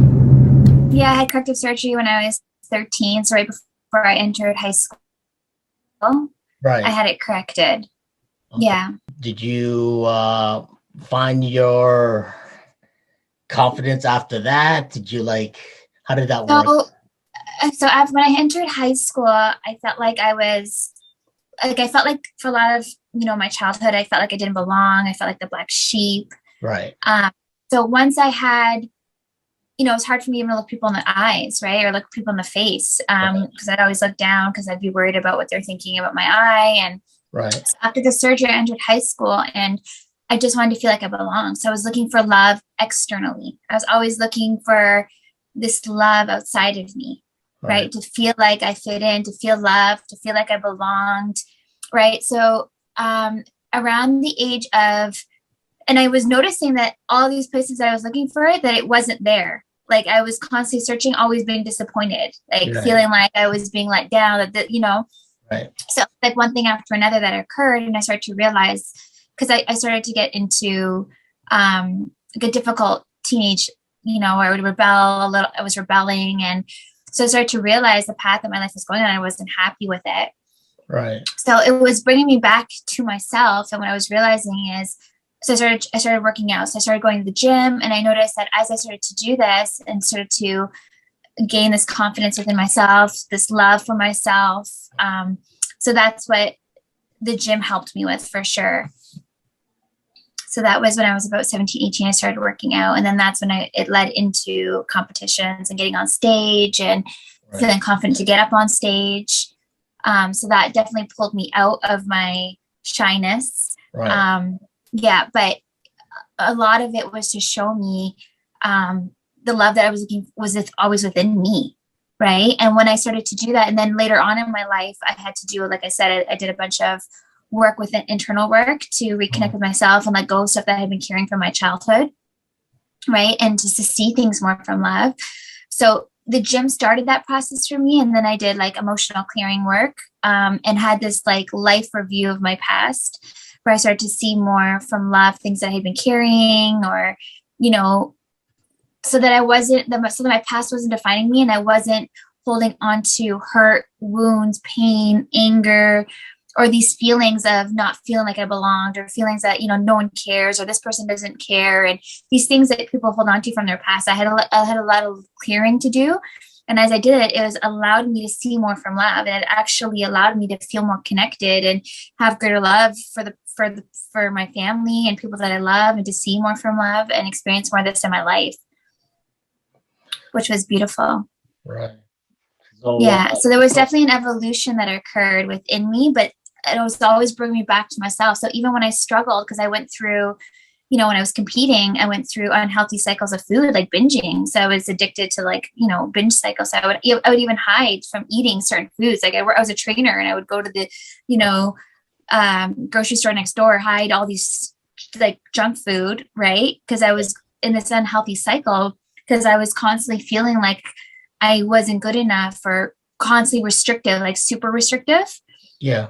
So I wasn't giving myself love, because I was being, judging myself, because I was being judged on stage, and then never thinking I was good enough, or always, having this unhealthy cycle within myself and how I viewed myself. So the moment I started to, again, I brought myself back to, okay, I'm going to start to nurture myself. Then, I didn't have these cycles anymore of these unhealthy eating patterns, or binging, or feeling like I needed to hide or shame, or any of these feelings. It was like literally bringing myself back into harmony and bringing more love into myself. And then I noticed I didn't have any more cravings. Now, like, it's for me, I nurture myself with such good food, and I don't struggle with food. Like I'm more in harmony. Right. And, I honor myself in other ways, through movement and through the foods I eat. And again, it's just a form of how I feel within myself and how I view myself. And I'm not, judging myself, or being hard on myself, or criticizing myself, or, feeling like I don't belong. All these things that I was carrying, it was a lot of releasing of all of this to allow this greater love to be awakened within me, and to feel this greater sense of love within me and how I show up. So you really, the past is what created your true path and your passion. Was that your passion as soon as you started feeling that confidence again? At that age, at 18, it's pretty young, and then you're just learning yourself at age 18 and 19. So yeah, 17, 18, I was still like not comfortable in the gym, just getting used to the equipment. And then I started to, I hired some coaches. I started working out and pushing myself to, for me, it was to build my body at the time. Right. But it was a form of love for myself. It was a therapeutic outlet for me at the time, and a form of confidence for me to come out of my shell. Right. But yeah, I had this passion as I started to feel this greater sense of love within myself and started to transform myself. I started to help others. So I had this passion to want to help others and start to train others and coach others. And, I've helped with a lot of women or men too, but transformations and with extreme weight loss and, people who were struggling within themselves too, again, awaken that love within themselves. And through, through workouts at the time. Now I do it other avenues, but definitely I've always had a passion to, as I awaken this within myself, to want to share this with others. Right. And because there's so many people who struggle. So when you see that, it's like, you just want them to understand that it doesn't have to be that way. You can feel this greater sense of love in your life. You can feel this greater sense of love in your relationships. You can feel this greater sense of love, connection, unity with your family. Right. It's awakening to this and healing and how healing this is. Right. So this is the awakening that's taking place right now. There's an evolution of love. And that's what's, most people are meant to learn and understand is that we are love and we're meant to awaken to this greater sense of love and what we're bringing forward into the world as we awaken this. Right. Right. No, I agree with you. You got it dead on with you, but you're really in deep with your sense of yourself, feeling the love within yourself, and I think you want to teach, and the way you progressed as love as well. I think I kind of see that in you a little bit. Absolutely, I have. Yeah. So it was interesting. Like back then, it was more the confidence, right? And just realizing that the source of love wasn't external; it was always within me. And when it was found within me, then things around you allows you to feel this greater sense of love. But it's always within, right? Right. A lot of people look for love externally, like. Right. Or they'll feel lonely or, not good enough or unworthy and are in relationships that aren't healthy, right? Because they don't realize that love within themselves. Because when we love ourselves, we realize what's possible through love and we can have greater connections, greater communication, greater relationships, right? Greater ways of the love that we're doing, the love that we put into our work and what it transfers into each area. So it transfers within ourselves and how we feel within ourselves, how we honor ourselves, how we nurture ourselves, into our relationships and how we communicate, connect, into our families, right? And how we share our love with the ones that we love and those that we interact with today, right? And the connections that we form and how we show up with greater love in the world, right? As we bring this greater love forward into the world, this greater connection to nature and the world that we live with greater love, like this transfers and it's like this expansion of love that occurs within you, right? And then as you share it and this divine love and how divinely connected we are, and we start to awaken more to this and how beautiful this is, and to experience this more in our lives, how beautiful this is, right? And the miracle of love and how healing this is, right? So many people are on medication for things, masking things rather than healing. You know what I mean? And, a lot of these medications have side effects. So it's really understanding how healing this is. And there's so many people healing from illness just from awakening this greater love within themselves and this realization, right, of how divinely connected we are and how beautiful love is in our life and how we feel this greater sense of love. And we don't have to struggle through, people struggle with anxiousness or depression or disconnection. And there's so many different things, right? Right. Exactly. So that we feel this greater sense of health, well-being, love, connection, and how beautiful that is.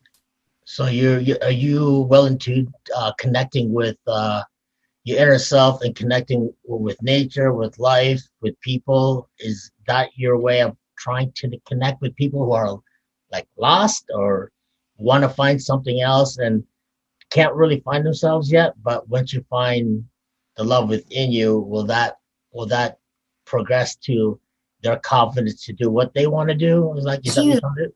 Yeah, absolutely. So as this is awakened within us, and this, again, like I said, it transfers into your relationships, into your work, what you're bringing forward with greater love. So many people are just going through the day like it's mundane. You know what I mean? Because they don't have this greater sense of love for life and for themselves and for the ones that they love, and this greater connection and what's possible through this love and how we can experience life, right? And the moments that we can share and create together, right? Right. With greater love and gratitude and connection, and realizing this possibility, right?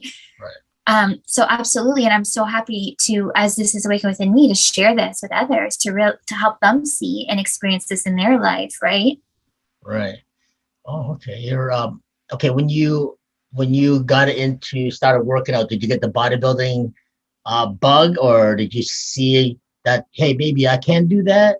And did you start loving the sport of bodybuilding and competing, like at that age? Because when I was young, I started loving. Ever since I watched the first Arnold Schwarzenegger, I said, you know what, I'm gonna go up there. And then I saw a buddy of mine competing, and then I saw another buddy of mine competing. I said, fuck it, I'm gonna do it. I'm gonna do exactly the same thing. So Yeah. so that was just the competitive side of me. And I said, I'm gonna try it. If I like it, I'll go it. If I don't like it, then I won't. But I loved it and I kept going. How did Yeah, you I do it? always, for me, it was like I would see the girls on stage and I would be like, the confidence that they exuded, that's what I felt like I needed within myself. So that's why I felt drawn to it. Right. I seen these girls on stage. They were so for me, it was like my heart, my soul felt like that's what I wanted. I wanted to come out of my shell. I wanted to feel that confidence within myself. Right. So that's what drew me to it. Right. And then and I had such a love as I was doing it. So I know there were so many people who compete who were miserable throughout the whole competition, like throughout the whole prep. For me, when I started, it was like this love for it. It's like I couldn't wait to go to the gym. I couldn't wait to hit a new PR. I couldn't, like, this was the excitement that I felt, right? But then getting on stage, it got to be unhealthy when I started to compare myself, right? So when it got to be like very restrictive, because then I got so focused on winning. I needed to win. I got so focused on wanting to do well, but winning. But I went into these unhealthy cycles of like, okay, comparing myself to other girls, or feeling like I wasn't good enough, or being hard on myself. So it kind of shifted how I felt within myself, which shifted how I felt through the prep, right? And then afterwards, because it was so restrictive too, during my prep, I went through the unhealthy cycles afterwards with because I was so restrictive, wanting to binge after all these things I couldn't eat. Now I want to eat, right? Because I can't. Yeah. Right. But then I felt it would blow up so fast because you were so restrictive, and then the weight would come on so fast. Yeah. So then I started to realize what was most important for me was nurturing my body.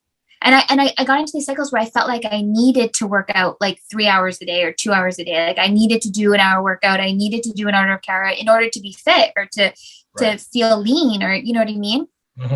And when I started to nurture myself, it's like the weight just came off. I didn't have any cravings. My body was in harmony. And I had this greater sense of love for myself and for my body and who I was. And I realized, and I stopped working out, right? I started to do yoga, meditation, and I started to realize, hiking, walking, movement through that way, or home workouts. And I started to realize that I could get the same results, and I was happy with myself without having to work out as much as I thought I needed to. Right. So sometimes these perceptions or these feelings or these beliefs can cause you to feel like you need to be in the gym for 2 hours a day, but you don't. Right. And that's what I had to realize that. And for me now, it's I'm more drawn to like stretching, yoga, feeling light and loose. And, I'm a fascial stretch therapist. So I help people release tension and tightness and pain from their body so that they feel loose and light and, start feeling good. Right. So I do that through my work. So this is what I practice as well for myself through my movement is I'll walk and I'll do stretching and yoga, and I feel good with that. Okay. So very interesting. Very interesting. Okay. Yeah. So at that age, 18 to how long did you compete? From 18 to, or what was your age? So it was on and off for 10 years. For 10 years. Okay. So I didn't start competing till like 22, 23. Okay, 23. Okay. Yeah. And I stopped about 32. 32. And how far did you get from there to there? Or were you content getting there, or were were you getting more competitive, or were you just starting to lose yourself, or were you getting addicted to bodybuilding? Yeah, I never felt addicted. I actually love the gym. So I always felt like I love working out, right? But when I first started, so my first show, I placed second, and then I went to provincials, placed second, went to nationals and placed fifth. So then that was in BC. The fall, I prepped for a year to go back to nationals the following year. I think I placed seventh. I think I took some time off after that from shows. And then I did another show, couple of shows, did a provincial show again, did a regional show, then a provincial show again. And at the time they thought I was too muscular when I went back. Right. So then I again took a little bit of time off. One show I did, I had broke my pinky finger. So I was in the middle of prep and I had this cast from the top of my hand, like my whole forearm. Right. And it was like the claw, it looked like a claw, and I had to stop competing, but I just noticed how miserable I was through that prep. So that happened to me, but really it was like things weren't aligned because of how I felt during the prep. And I was still trying to work out, with this cast on, thinking like, no, I'm going to do it. I'm going to do it. Like I was so tunnel vision and focused, like, no. But then someone was like, well, like, why are you doing it if you're not enjoying it? And it was like this light bulb went off, and it's like, it's true. Why am I doing this if I'm not enjoying it? Right. So then I didn't prep. I enjoyed the summer, and then I was done competing. Like I had put in my mind, okay, I'm done. And then I had a client who I had, helped. She had lost, like I said, 150 pounds. She was like over 300 pounds. Now she had dropped all this weight, and she just wanted to see me on stage because I had been coaching her and prepping her or helping her. And she wanted to get on stage. So she's like, I want to see you on stage. So I was like, okay. Got it, girl.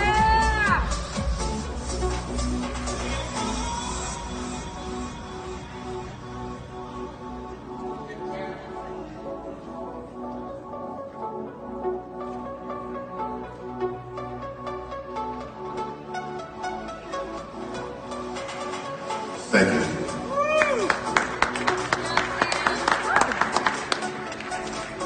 And, I had so many girls coming to me who were doing drugs, right? So there were so many of these girls who were doing drugs, thinking that they needed to do drugs, or coming to me wanting to do drugs and asking me, should I do drugs? And I said, you know what, you don't need drugs to do well, right? So I wanted to show them and do the show. So I didn't do it for me. It was more to show them that you could do a show, do well without drugs. So I did the show naturally, and I ended up winning first place at the first one. And then I did both open and natural.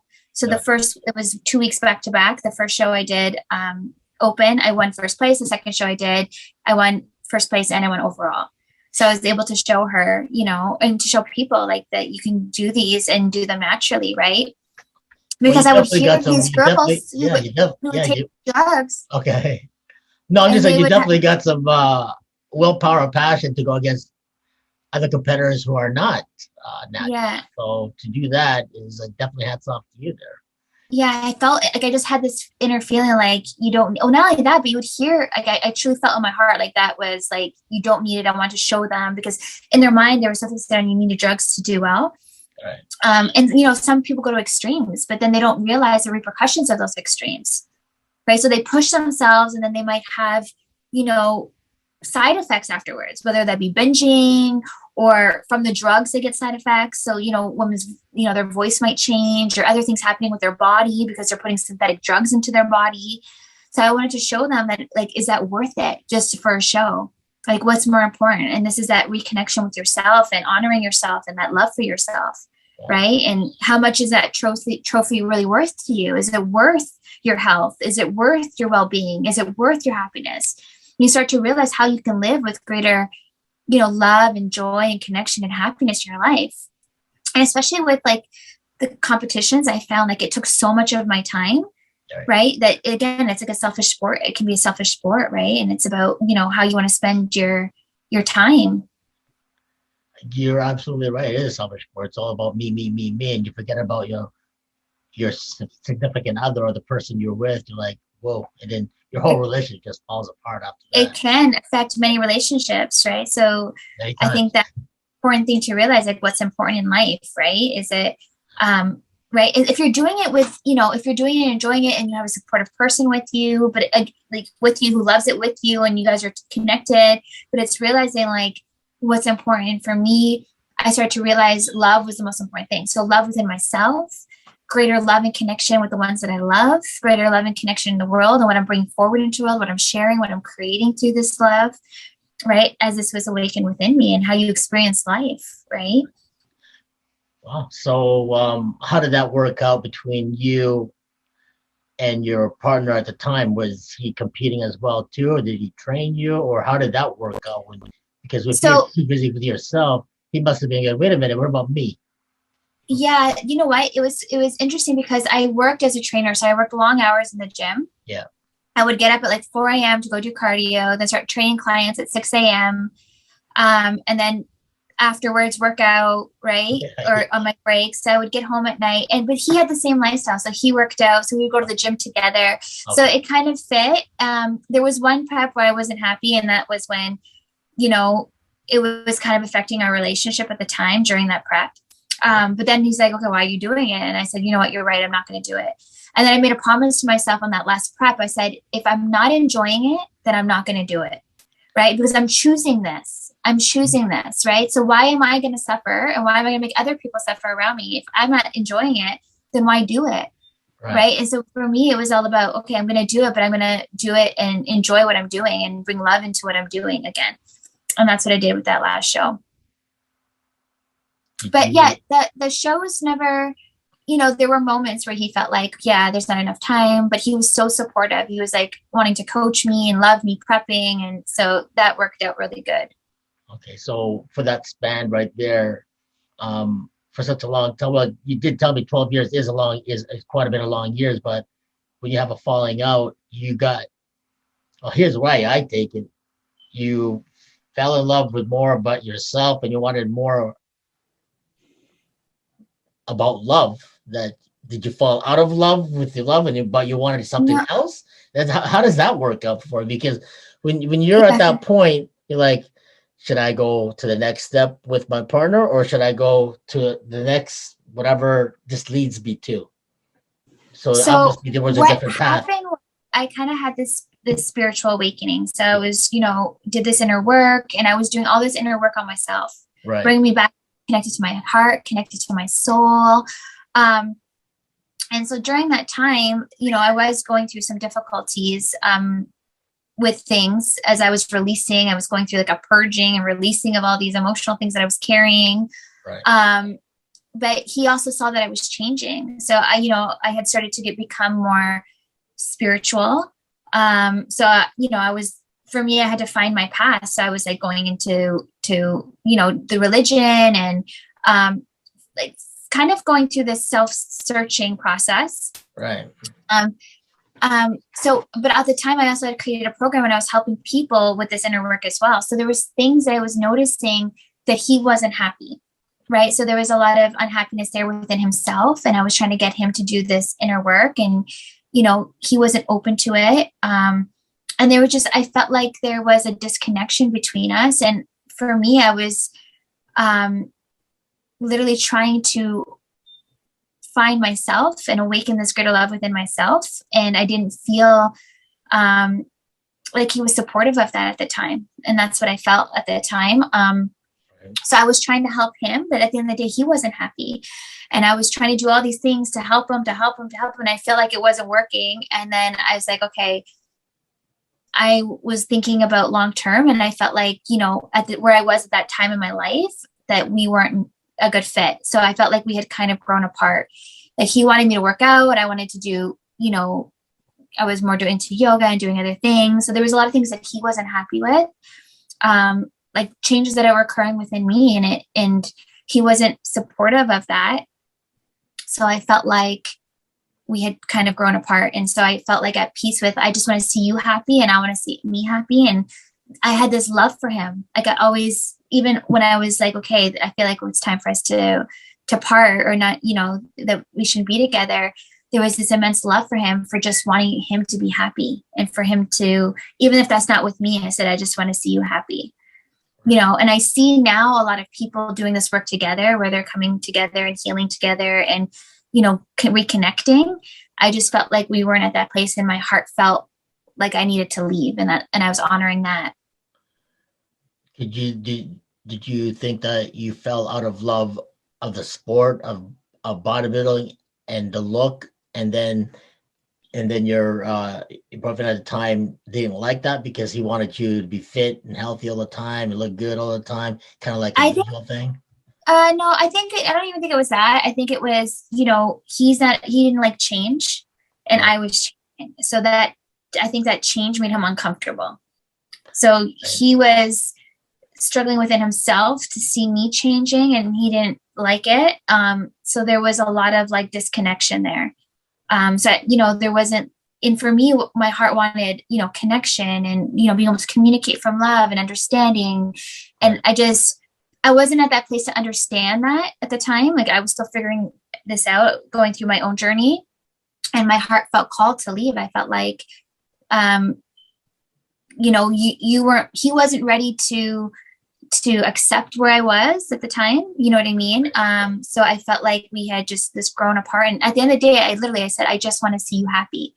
I had so much love for him to this day. Like I have love and always for him, and wish him the most happiness. So there was no, anger within me or anything like that. It was just, wanting him to be happy, wanting me to be happy, and me following my heart at the time.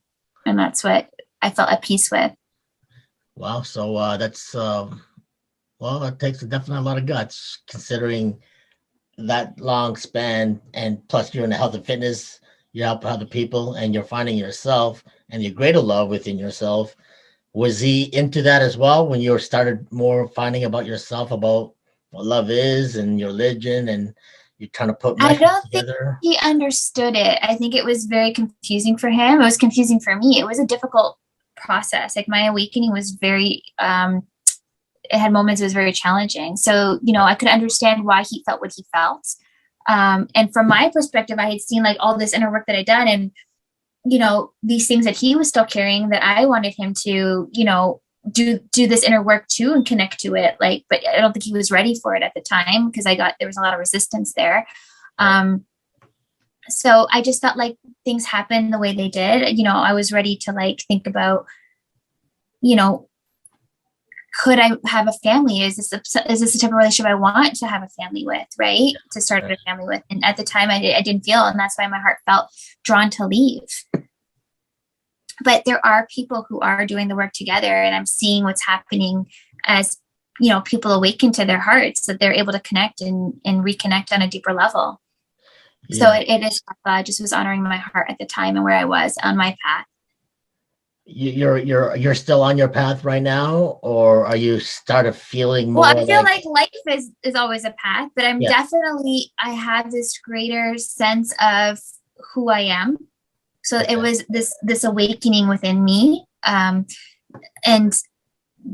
literally it was like the shedding of these feelings and beliefs and feelings that I was carrying in order for my true self to emerge, right? And this greater sense of who I am, and how divinely connected we are, right? And to God, to life, to spirit, and to realize the beauty of this and the power of this and in our lives, right?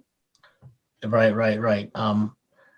So yeah, I'm just trying to like finding out what thing I got right now. Like this the Zoom thing. Like I don't do a lot of thing on the Zoom there, and it's telling me you only got 10 minutes left. I go, what the heck is all this about? I go, if it's the free one, you get like 40 minutes and then it kicks you out. So obviously. So if it kicks me out, let me know, and then I'm gonna have to buy this whatever. But can I like? No. So if it kicks you out, just go back in. You can just go back in, and I can go back into the room, and it's fine. Okay, we'll do that. Okay. Yeah. And then I'll buy it, whatever. Like I said, I don't do usually the Zoom thing. I did one Zoom call one time with one of my clients, and they didn't tell me this, and all of a sudden, what the heck's all this going on? But no worries. Okay, so if it shuts me out, it says I got another 9 minutes, and if it shuts me out, then we'll reboot and I'll do it again with you. Okay, so, but we're such in a deep conversation right now. I don't want to like stop. You know what I mean? So. Oh yeah, no worries. If it does, we'll just like quickly log it back in. Yeah. All right. Yeah. With that. Okay. Can we leave? Where did you leave off again? You said you were finding yourself, and you said there's a path. And you said there's always a path. So you're still finding your Well, greater at love. the end of the Right? day, it's like awakening to who we truly are, right? And how we live our life, so how we experience life, right? So many people are not happy in life, and it's realizing, what I'm realizing now is, how healing this is. Right. So people are coming to me with, whether it be, emotional stuff or, feeling disconnected or pain in their body, and how healing this awakening is possible. I've seen people who are healing from allergies and illnesses, and people who are disconnected in their relationships, disconnected within themselves, struggle with weight, all of this stuff, and how we can bring ourselves back into harmony and greater health and vibrance and vitality and celebration of life and beautiful moments shared together, and how we spend life and create what we're bringing forward into the world with greater love, and how this, this awakening to what's possible, right? And to see with greater love, clarity, solution, you know what I mean? So it's just a matter of realizing, what we're bringing forward into the world, how we feel within ourselves, this greater love within ourselves, and how we feel and experience life, right? Are you like taking like the natural homeopathic road, and like like nature's incense, like like grassroot, the vegetable, like stuff like that? Like, are you into that stuff or what? Oh yeah, I do definitely. Like, I love incense and essential oils and that kind of thing. But for me, it's about like what your practices are. So how are you honoring yourself? How are you feeling, right? So it's literally like, for me, nurturing myself with the food that I eat, nurturing myself with the daily practices, whether that be stretching, yoga, time to connect with myself, right? A lot of stuff comes through in terms of what I want to share when I'm connected with myself. So many people are disconnected, right? Whether they're beyond watching TV all the time, or, they go to work, come home, watch TV, go to work, come home, watch TV. And, they don't have that connection to be like, what do I want to share? What do I want to create? Or, being more present with one another, right? Like, connection is really important, right? So having more balance in their life. So bringing this love into the work, bringing this love into their relationships, this love and connection within themselves and how they feel within themselves, realizing what's possible, right? And it's this awakening to how we can live life, whether it be like this joy and love and gratitude for life. Do you know what I mean? So many people aren't feeling that, or they're feeling disconnected in some way, right? So it's this awakening that's occurring right now, and I'm happy to, share this because it brings more awareness to people, right? Right. So have you shared a lot with your clients about your past as well, and how you became to this? You kind of like broke out your shell because you were a shy introvert, and then broke out, and then now, hey, let's share the love that I'm experiencing. Right? You're kind of right. Like that, right? Well, so when I was a personal trainer, then yes, I would share a lot of that with my clients. But for me, it was more seeing them. So, a lot of times they would see themselves in this limited way, right? Whether it was a lack of love or limitation, and I saw beyond that. So I was able to show them what was possible, and to see themselves in a new light. So, right. Sorry. To see themselves in a new light. So if it was somebody who was overweight, to be able to see them with love and help them to see themselves with love, and not from, the lack or the emotional stuff, right? So I've seen a lot of like amazing transformations in the people that I've helped through this, right? Because now as you awaken this within yourself, you see differently, and then you see others differently. Do you know what I mean? You're able to see more from love, and then you're able to see that within them, and even though they're not able to see it within themselves. So this transformation that takes place because of this, right? Which is so amazing to see. So I've helped with like extreme weight loss. There was one lady who before she had knee surgery, she could barely walk. So she wanted to lose the weight. So she lost all this weight so that she could walk better. And she was so happy that she was losing this weight with barely being able to walk and still being able to, and still working out. Right. Mm-hmm. So she was able to see beyond her limitation, right? Then I've worked with people who suffer from anxiety and depression and who are on medication. So there are people who are, one guy was on for 20 years. He came off depression medication, and, one guy I helped, he was on a small dosage of it. This guy was on a big dosage, but another guy that I helped was on a small dosage of it. He went back to his psychologist, and she's like, you know what? He's like, I'm seeing these results. Like I had done this work with him, this releasing work. And he goes to his psychologist. He goes, I'm feeling better. Can I come off a bit? Because I said, I've helped other people come off. You can start to wean yourself off. So he went to his psychologist to confirm. She's like, we should up your dosage. I'm like, that doesn't make any sense. Yeah, I'm like, you have no more anxiety. You're feeling better. Yeah. Why would you increase the dosage? Right. So he didn't listen to her. He weaned himself off, and now he's amazing. He hasn't needed his anxiety medication at all. Right. So that's this awakening and this healing that's taking place right now. Right. As he released a bunch of stuff that he was carrying, and he awakened this greater love within himself through this process. He had to let go of a lot of stuff. He actually had this one gentleman that I helped. His arm was blue. Like he had this literally circulation was cut off. Like his hands were blue and purple, and he was having numbness in his hands. Oh. And I said, well, that's really connected to your heart, right? Because your heart is connected when we're talking about energy and stuff, right? So as he released this, it literally, the circulation went back into his hands and the numbness went away, which was amazing to see, huh? From how did you do that, or how did that happen? We did some releasing work. So I'd work with him to release a bunch of stuff. Yeah. Oh. That he had been carrying. Release a lot of negative energy or a lot of lactic acid. So think about the emotional stuff that people carry. So they've had bad relationships or had difficulties in their family life, or all of these emotional stuff that people carry, what causes them to feel, this heaviness around their heart, or stress, or, guarded, or, you know what I mean? Not connected to their hearts. Right. So this literally allowed him to open up his heart, and he literally noticed the numbness went away in his arm, and the circulation came back in his hand. That was black, blue, and purple. That's what I mean. This is how healing this work is. Wow. Right. From health issues, and then a lot of times, people are suffering from certain health issues, and again, they go to the doctors, and the doctors just want to mask what they feel. So let's numb you so that you don't feel that. But then you're disconnected to yourself. But we don't realize how healing we are naturally, how naturally we can heal. And it's your body telling you that there's something wrong. Right. And how do we reconnect to that? And so that you feel this greater sense of health and bring yourself back into this health. Right. And it's a lot of times it's, the feelings that people carry, or lifestyle things that they're doing that cause them to feel disconnected, and this lack of love and connection within themselves, or love for themselves. Okay, you had a client that was about, we were talking about that, and the healing that's taking place, whether it be anxiousness, depression, weight. We're starting with weight, disconnection in relationships, people with allergies, healing allergies, and there's a lot that can be done with this awakening. So as people are awakening this greater love within themselves, and realizing, how divinely connected we are, and our abilities to heal. Okay, well, you're, how do I put this? You are in tune with your spirituality, right? You're in tune with love, which is greater love, either you believe in God, spirit, whatever.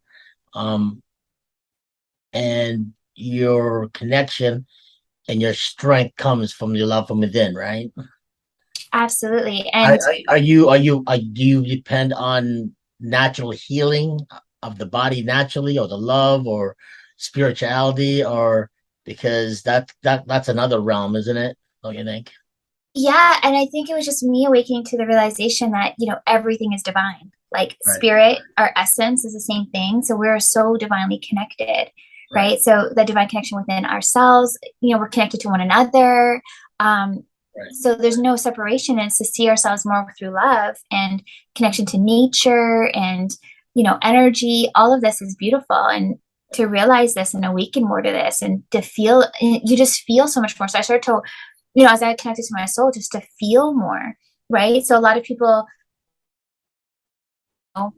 don't realize how amazing they can start to feel even just connecting. So connecting to the earth, connecting to the air, connecting to the water in your shower, connecting, being more present with one another, connecting in love, like these beautiful feelings and connections that are so divine, right? As we awaken more to this. Did you find somebody else that had the same wavelength as you about connection and love, or did you just Yeah. finding it yourself, or did you search it for it on?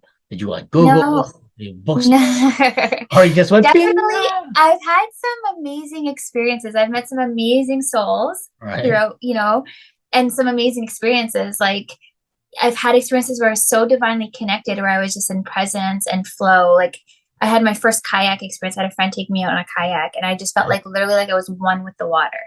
So this is like my first experience of like this oneness, and like, a lot of athletes talk about being in this flow state where you just feel like one with something, you just know what to do. It was like I had never been in this kayak before, and the water was turbulent. It was like after rain on the river, and I literally just felt like I knew exactly what to do. I was just so connected.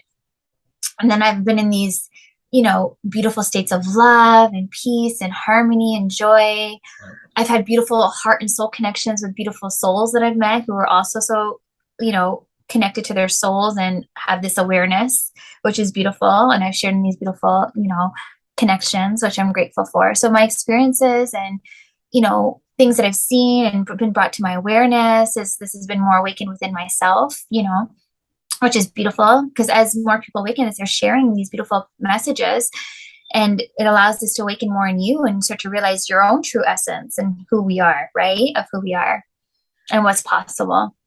Well, you're definitely got something there, but sometimes when you connect with some people are probably not ready to even accept even with love with them themselves, and they're gonna say, this girl's crazy, this girl's nuts, or you're a kook, right? They're gonna say, Yeah. what are you talking about? Love. Like there's a lot of people like that. There's a lot of negative people like that. To me, I would say I'm open to any suggestion, because when someone is searching for love or finding a greater power, and love is within inside, and spirituality is within inside. If you're spiritual as well as you're faithful to a higher being or God, to me it is God, but God is love and love is God. So it's the same, right? But Yeah. with other people, when they hear that consistently, they're like, this goes nuts. Do you understand? When that say, okay, no, I'm not. But they'll say, okay, well, will I be ready to accept all this love from you? Or it's just too much love going on. Like, what would you? Okay. Think about how you want to experience life, right? Who does not want to feel this sense of love, right? Who does not want to feel like Absolutely. and experience this in their life, whether it be feel this within themselves, feel this in their relationships, feel this for life and for what they're bringing forward, and feel for the work that they're doing. Like, how do you want to experience life? Who doesn't want to feel this greater sense of love and connection in their life? Absolutely. And not only that, but for people who are going through difficult times, is to realize that they don't need to. So they don't, as this is awakened within them, they start to realize that, they don't need to rely on medication. They can heal naturally. They can start to feel better and, more in alignment and this greater sense of love within themselves. And these things are starting to be awakened and start to realize, right? So you can't deny that. And as you awaken to this and you start to open to this, you start to feel this more and experience this more in your life, which is truly beautiful, and the miracle of love, right? Right. Well, I'm not definitely not criticizing you, Samantha, because whatever worked for you, and you're going to this path, and your tunnel vision to the right connection with your spirit and your love. I said hats off to that, but there's a lot of people out there that's not ready for that, and they're going to think, okay, I'm not ready for that. Either she's crazy or I'm crazy, or what is going on here? Am I ready to accept all this love going on here, or they just now no love in their spirit and it's not ready to, or maybe they're just not at all. You can't break somebody who's not ready for it.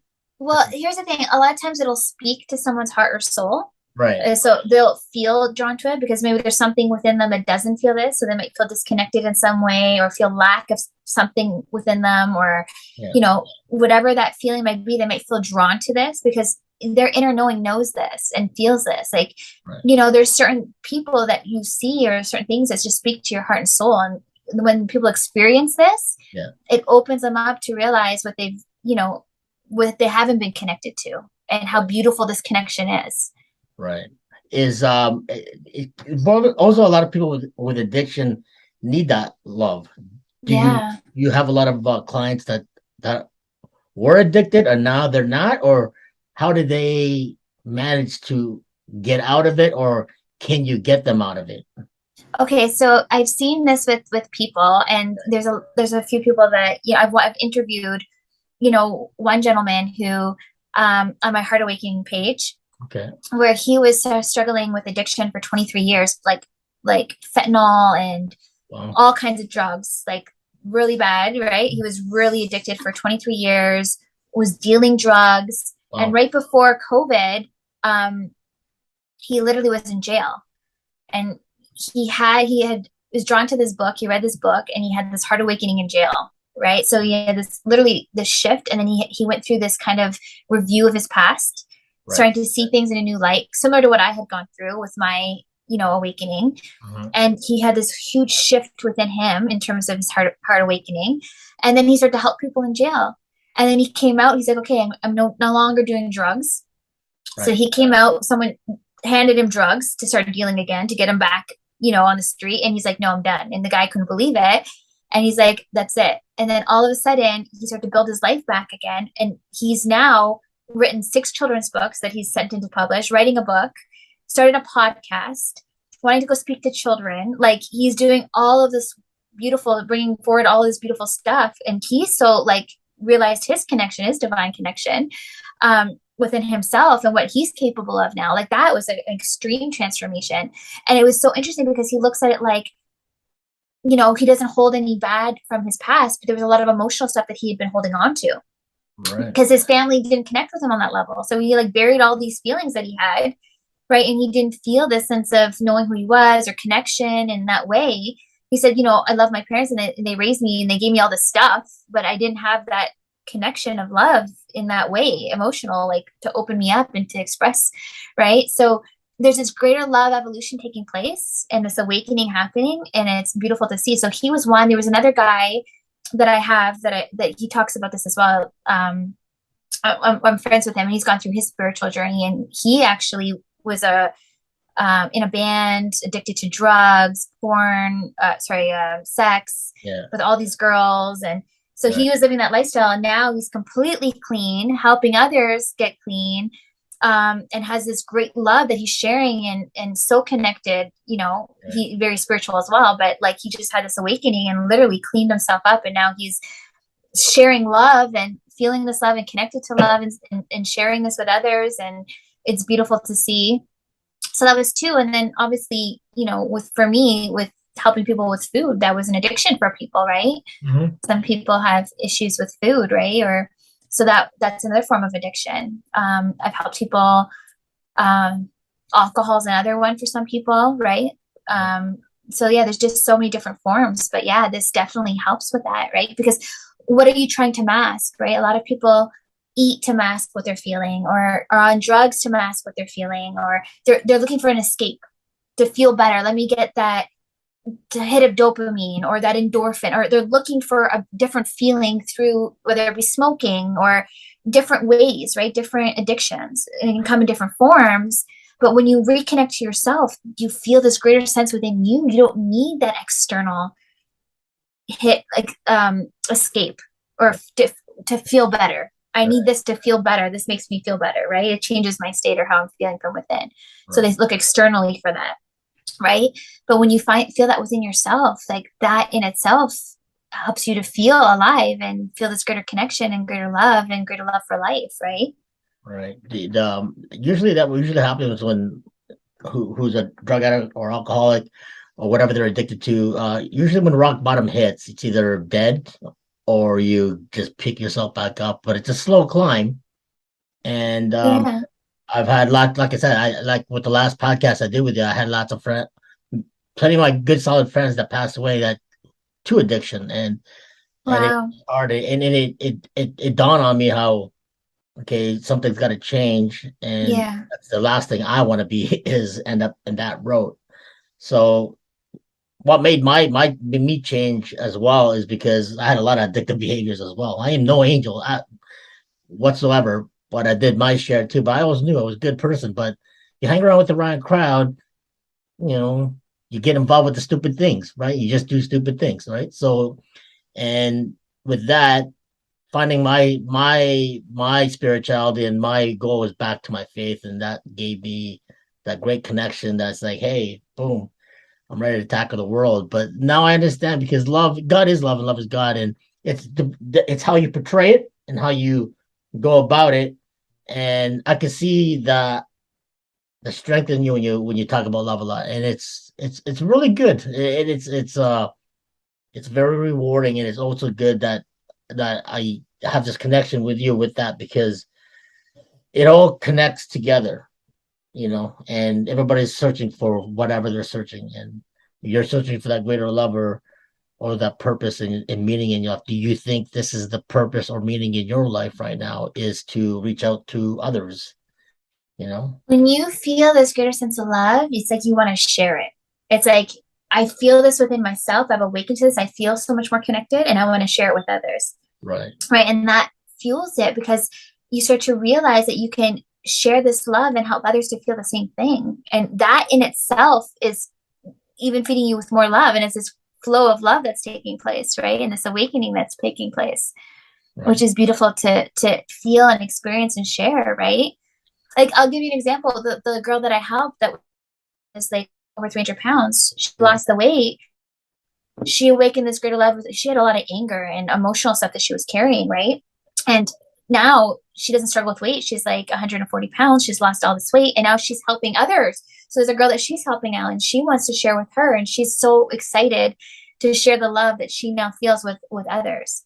So it's just like, as this awakens within you, you're happy to share it and bring this forward into the world because you start to realize the ripple effect this styling has in your life, right, those around you, but those that you touch and that you share that message with, right? Because you don't want to see, like, you see these things happening in the world, like whether it be people dying of suicide or addictions, which is so awful to hear. That's horrible, yeah. And that's why this awakening is so beautiful when we awaken this and feel this and we can share this with others, and the impact this can have, right, on other people's lives is amazing because you don't want to hear it of people struggling and having to go through these difficulties, right? You want to have them awaken to the beauty of life and love. So I think, even the shooting that happened with that 18-year-old boy and all those kids, like, that was a young boy, 18, crying out for help. You know what I mean? Like, he was wanting to feel loved and seen and heard, and that was his cry. So it's unfortunate to see this happening in the world. Yeah. And what's being brought forward now with this awakening, right? And I work on, projects in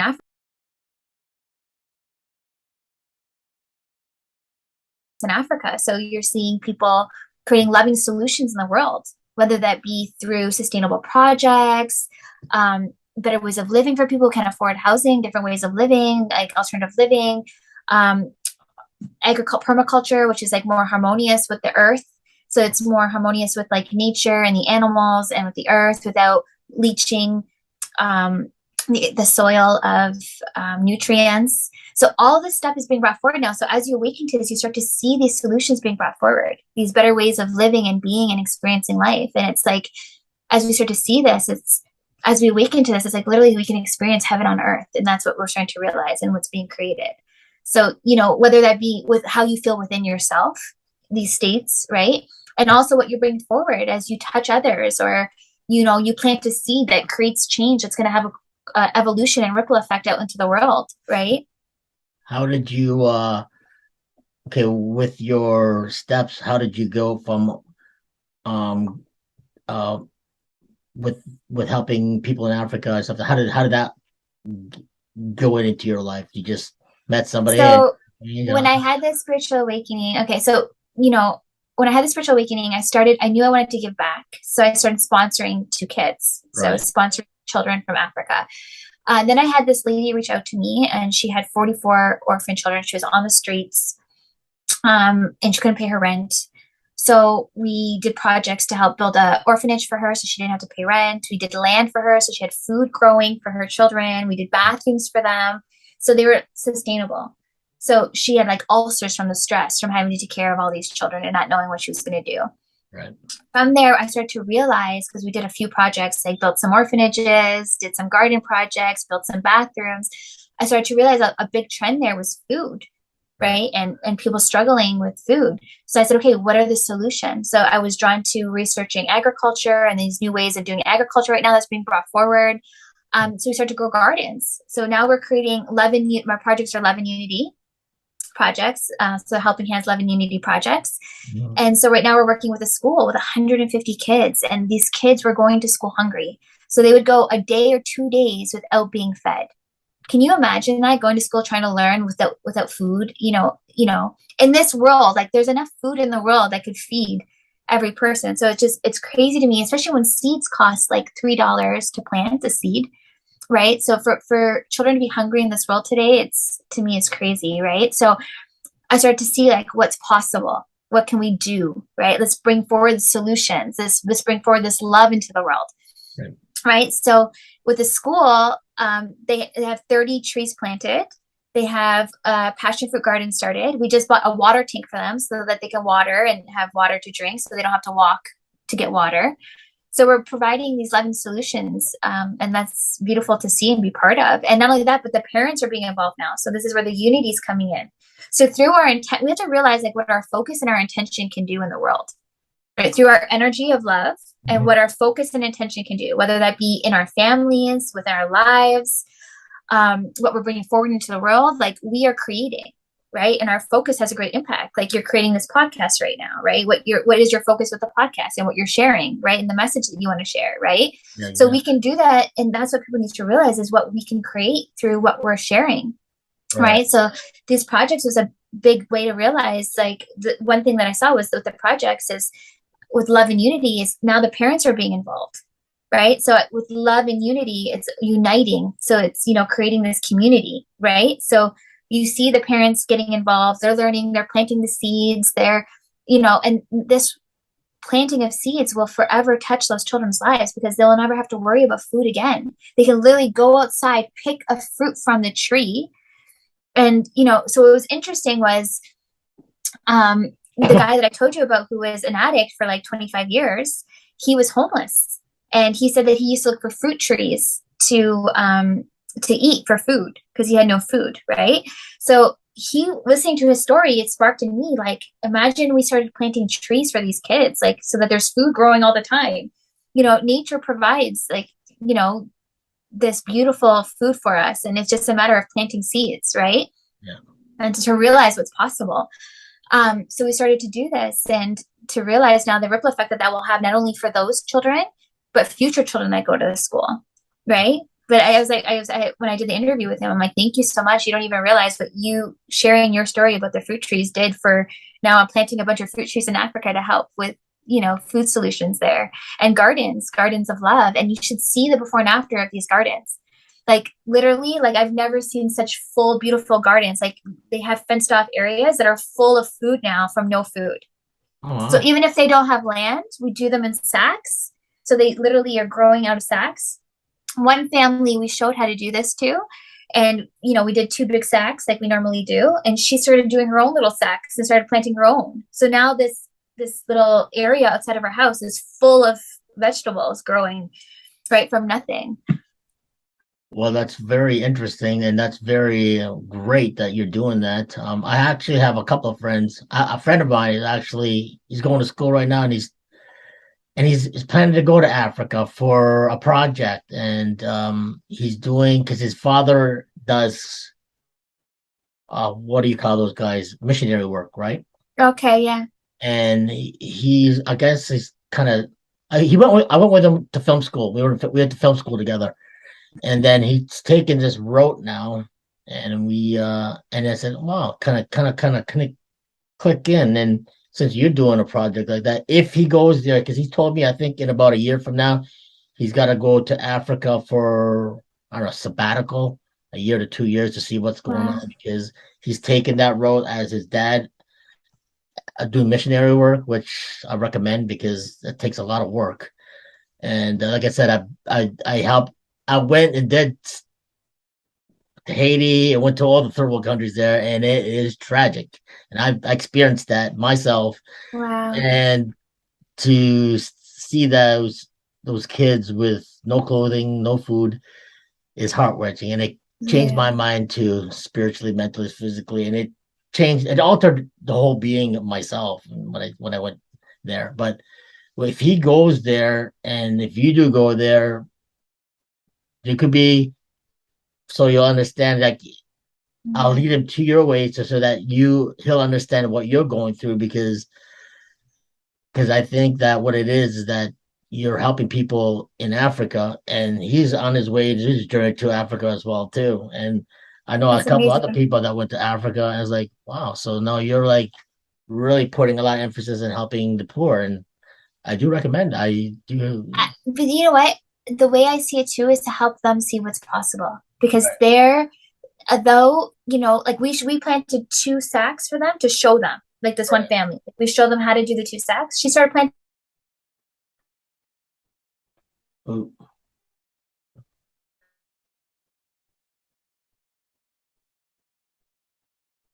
okay, we lost connection here. Hold on a second. There we go. You in, Samantha? Oh, Hi, sorry, my phone died. I thought I had it on charger, but it wasn't charging. okay, no problem. I got you back. We're back in again, right? So we're good. All right. Yeah. See, I'm make sure I'm recording this. I don't want to make sure this is really good what we're doing right now. Okay. Let's go back to where we left off. You're going about the Yeah, so yeah, just to show them what's possible. So we showed them how to do 2 sacks, and now that she was doing her own sacks, right? oh, It's because a lot of times they need to realize too what they're able to do and what's possible, right? Like when we start to awaken to greater solution, right? And it's beautiful that we can be part of these change and bring this love forward and be part of joining them and creating this beautiful evolution of love, right? And create this change there and the right, ripple effect that this is going to have there like is profound, and it's amazing to be part of this, right, but to help them to see too what they're capable of, right? And what we're connected to, these greater solutions and greater ways of seeing and how divine this is. So I'm grateful to yeah, be part of these projects and to see what these transformations and these solutions, these loving solutions. right. How long have you been doing that? Like doing Oh, that? since COVID started, so it's been like 2 years. So we built a bunch of orphanages and bathrooms, and we did livestock projects with chickens, and now we're doing gardens and trees and water solutions.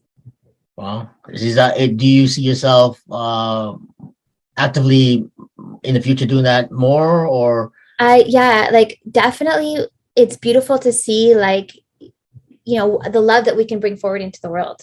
right? Right? And to awaken to this, the ability to, it doesn't take much to make a difference. And it just takes, this loving energy put into it and the shifts that can occur and the lives you can touch and uplift and this rising of love and this evolution of love and creating heaven on earth through these projects. Like literally it's beautiful to see in the before and afters. Like Right. you're literally like, we're not looking at the problem and saying, okay, this is the problem and like I can't do anything. It's like, no, the $3 or $10 seed that you're planting is making a profound difference in these children's lives, in these families' lives, and forever for future generations. Like this is the evolution that's taking place right now. Well, so did you think that like within yourself, did you find it with yourself that okay, I'm gonna help this lady and this project, or did you feel like okay, or did you want to do it? And how did that work with involved? Because it's like you're sponsoring kids, right? Yeah. But do you feel like it's kind of like your part, like So I went from wanting to sponsor to wanting to show them sustainable solutions. okay, Right. So I was more drawn to, okay, what is the solution? Right. I don't want them to rely on, for me, like donations, but I wanted them like in terms of, they need donations every month to eat. Right. It's like, no, how do we find the solution so that they can have food growing outside their house and they can plant food and pick food from their gardens? Right. What are the solutions? Because you don't want to, like, I didn't want them to feel like they were dependent on me. Right. You know what I'm saying? I wanted them to feel like this is the solution. How do we provide these solutions, these living solutions? Yeah. How do you provide them to eat every day without you always being the bank? So I don't send money for food like in that way. I do projects. So, not to say that, people who are sending money aren't helping, but it's about realizing how do we create the solutions? Do you know what I mean? So for us, it's about, let's plant gardens, let's plant trees, let's plant food, right? The thing is too, how do we find income solutions for them? Like, to realize like what they can start to, like ways for them to start to create income and to live, because their healthcare is not free. Schooling's not free. Right. So then they're not making like the money that they make is very minimal. Right. So this makes a profound difference when they don't have to worry about food and you can grow food. Right. Right.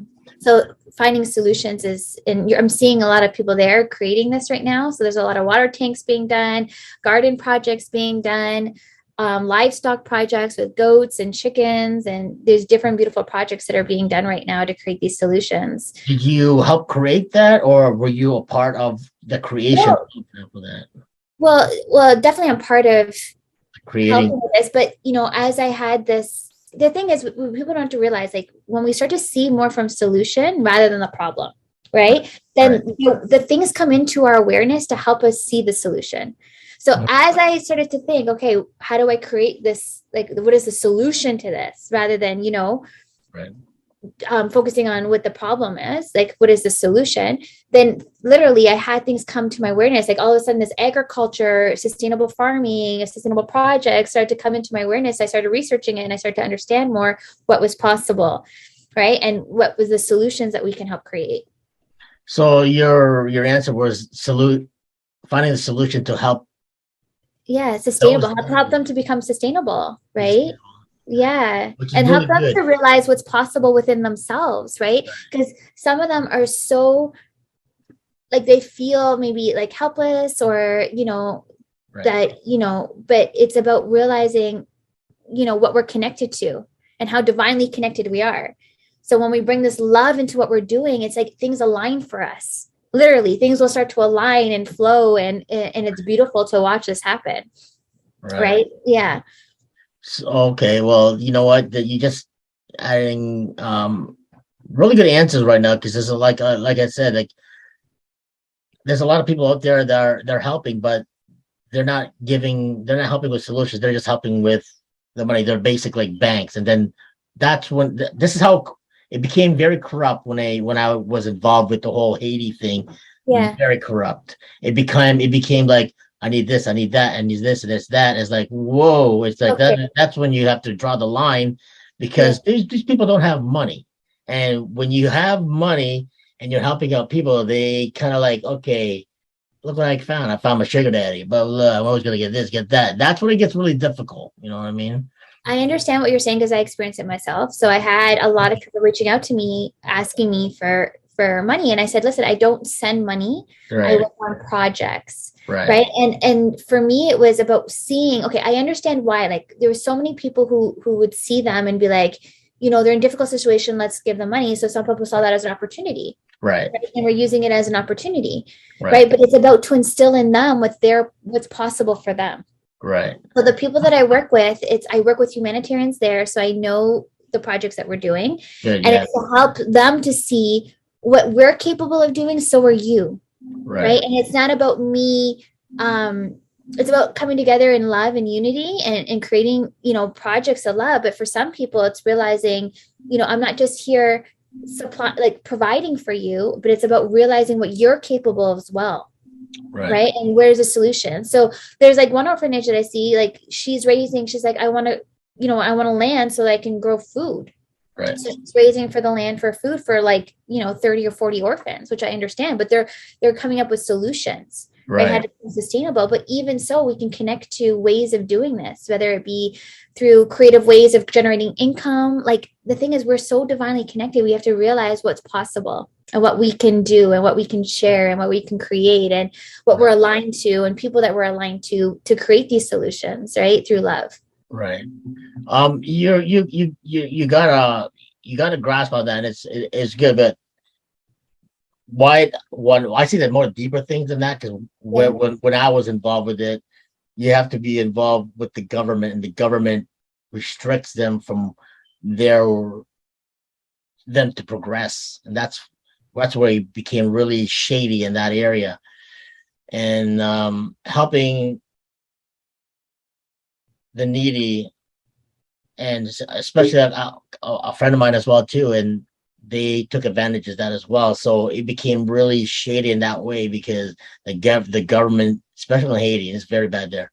The gangs get involved, the government's involved, everybody wants this, everybody wants that, and it became really scary. So then I walked out, boom, and then my buddy walked out too, Wow. and it was very scary Yeah. because it was either your life because you want to help, Yeah. and it's like they're taking advantage of it. So it's like, you know what, you did the best that you can do. Yeah. You're on your own, because when they start taking advantage of you, that's when I say woo. And hope my buddy also realized that as well too. And it became more shady and scary instead of being happy and helping people. It's like, whoa. So I just hope you didn't, now that you're involved with an organization who's legit, that is a good thing too, because you're helping and you're giving solutions to feed them instead of just giving this a hands out and this and that too. So Yeah, I had to learn that as well because obviously, again, they've had so many people there that have come there to, provide money and right, and income, right? And some people look at that as an opportunity, right, right? But it's understanding, the frame of mind that they've been in and what the conditions that they lived in. So I have love and compassion for, right, for the experiences that they've had, but it's also to see them with love and to realize, okay, I'm not here. For me, it's not providing, a dependency on me, right, but we're here to help you see what you're capable of as well, and the solutions that can come from that. As like I work with humanitarians to work on the project, so sustainable solutions. right, Yeah, but I have someone there that that's there manning the project, so I know who everything that's going on there, and right. we have updates, photo updates, video calls. I spoke with the principal. They're sending me updates of everything. We share these updates with the people that are involved. So yes, it's about working with an organization that is making a difference and that is actually working on these projects, right?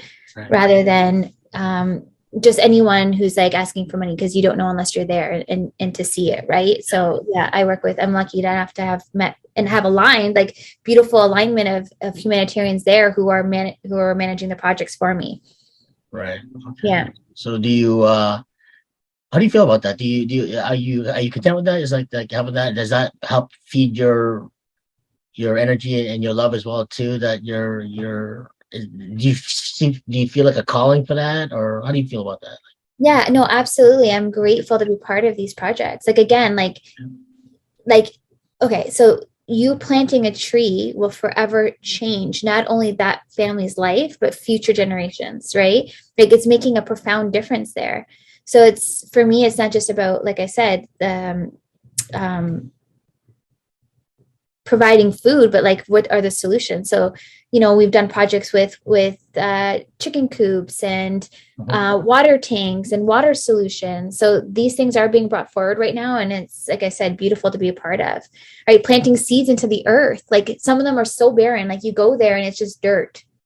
Yeah. So now you're planting trees and vegetables and it's so green. Like you're literally creating an impact, like a massive impact there. So it's truly beautiful to see. Wow. Yeah, I would love to see some pictures of it and stuff like that too. I do. I have them on my page. Yeah.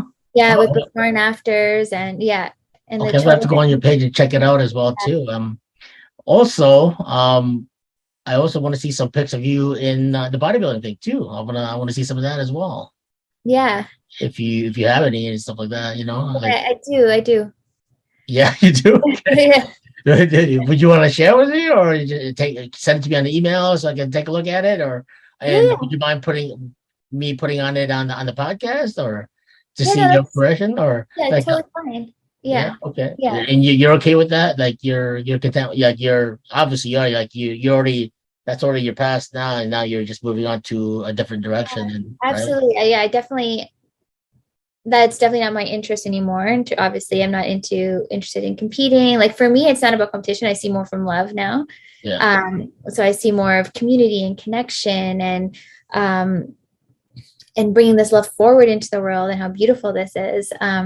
So yeah, definitely a different place where I am right now and this evolution that's occurred within me and this awakening within me, which is amazing.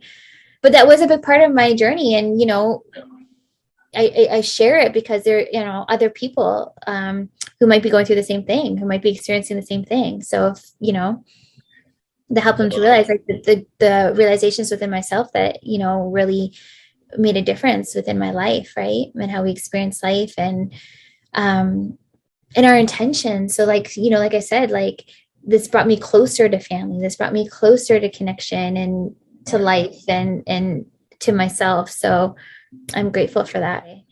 So you're really up to date with that, making sure that everybody's they're progressing and. Oh, absolutely. We follow up. We do calls. I had a call with a few of the humanitarians there and the principal herself. And they were sending me photos of all the parents getting involved and prepping the soil and working together with the kids and, teaching the kids how to grow food, right? Imagine these kids who went without food, teaching them how to plant a seed and grow food and see this tree grow and be able to pick the food from the tree. Like, it's amazing. Do you see yourself more heavily into as a humanitarian as well too, or how do you see yourself in really being like active? I have this love for humanity and love for people, and like I said, we're all divinely connected. We're all from God. We're all creators and creating our reality. And that's what people don't realize is what our focus in makes a difference. Where we're putting our energy, where we're putting our focus, right? Yeah. Okay. Well, you're definitely interesting, and you're definitely have the love for that. And for me, you got a good soul, and you're helping people. That's all. That's what counts as well too. And your spirituality and your belief is really catching, and you're helping people. It's good. That's a good thing. Yeah, we each matter. And that's this awakening, is to realize, we each matter. We all make a difference, right? Because each of us impact the people around us, like the people that you're connected to, right? And how we share this love, right? And when we realize how divinely connected we are, we realize how infinite this love is and how much we're able to do and share. And so that's beautiful, and the impact that we can have. Okay, yeah, I think we talked about your family. You're more in tune. You're connected with your family now because of that, right? Yeah, have you seen a big change in you in that? Honestly, it's beautiful because we sharing and creating these beautiful moments together. So my family is really into games, so we come together, we play games. Okay. We've had like games tournaments. We've gone to like cottages together, or we'll go to like cabins and we'll have these games tournaments. And so we have these moments that we create together and share together, and it's beautiful. And I'm grateful to be closer, because I was living in Windsor before, so it was 3 hours away. So now I'm closer to family, and I get to, see my little nephew growing up and be part of his life more, and sharing these beautiful moments with, even my cousins and aunts and uncles and parents, and we all come together and do these beautiful things together, which is really beautiful. What do they see in you, and did they see the big difference with you from back then, the competitive side of you, and now?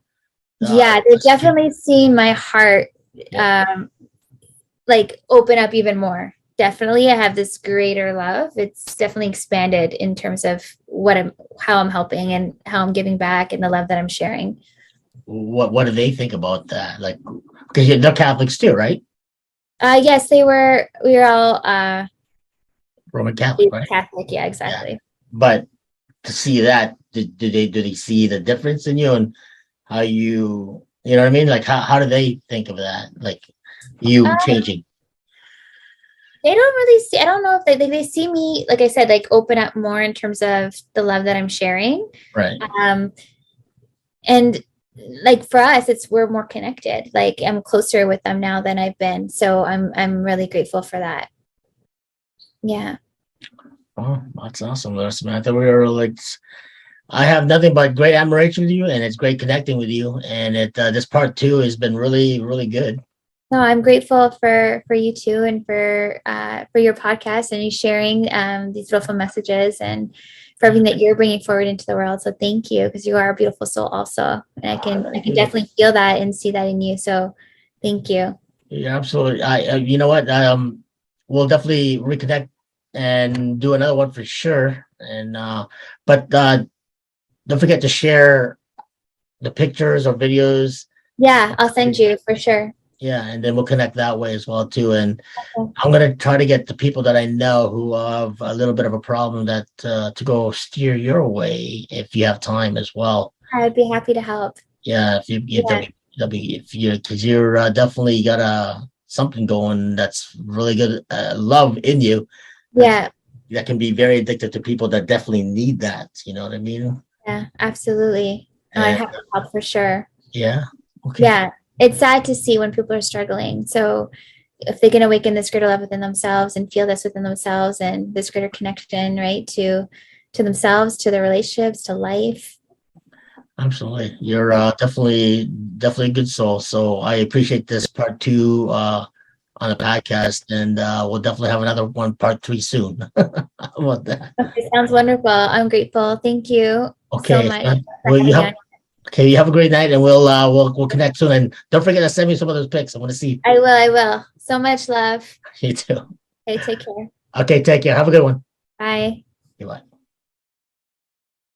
Love, spiritual, God, like what is your next goal? Do you want to conquer the world, love, and or a spiritual journey? And So what I'm helping people really awaken to is them. So even just them awakening to love, greater connection, life that they want to create, realizing with our intention what we're creating in our lives, right? What we're feeling from within us, letting go of feelings of hurt or pain or wounds or emotional burdens, coming more from love. So we allow these greater love in our lives, greater connections, greater love being brought forward into what we're creating, and awakening greater health and vibrance, vitality, movement, flow. So that's what my program does, is it helps people really awaken to this, right? People who might be relying on medication or health issues or struggling with weight loss, dealing with hormones or to conceive, any of these issues. And I teach, I do guided one-on-one sessions, yoga online. right. And then I also have a program where I help people get intentional about what they're creating in their life and awaken their hearts to greater love in their life, greater connection within self and those that they love, or more intentional with what they're creating in their lives and how they're feeling within themselves, and to live life with greater love, right? With more connections in your day and in life, and how beautiful this truly is.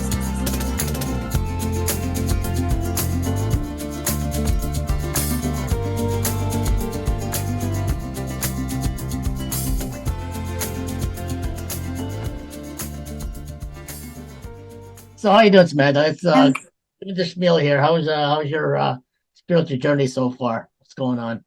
Everything's been really good.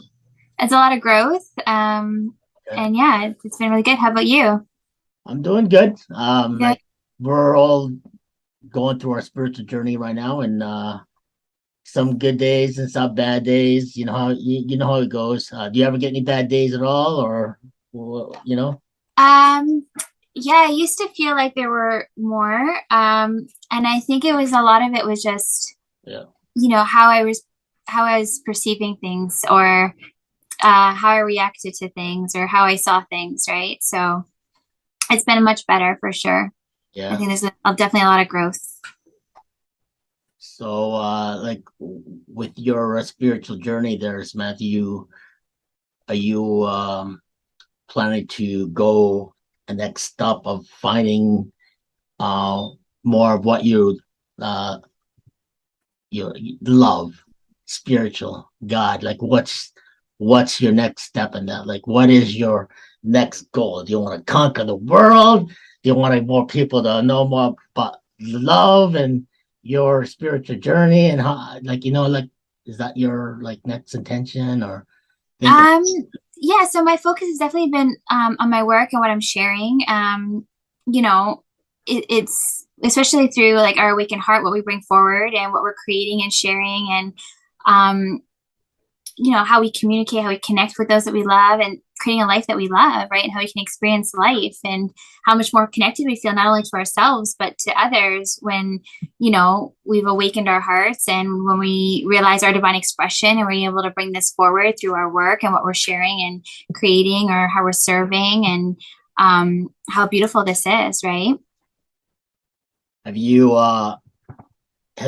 connected with more other people that trying to find growth or try to find their spirituality or find their love inside? Or have you get more like, well, so it doesn't even have to be like, so for what I'm helping people really awaken to is what's within them. So even just them awakening to, greater love, greater connection, the life that they want to create, realizing with our intention, what we're creating in our lives, right? What we're feeling from within us, letting go of, feelings of hurt or pain or wounds or emotional burdens, coming more from love. So we allow these greater love in our lives, greater connections, greater love being brought forward into what we're creating, and, awakening greater health and vibrance, vitality, movement, flow.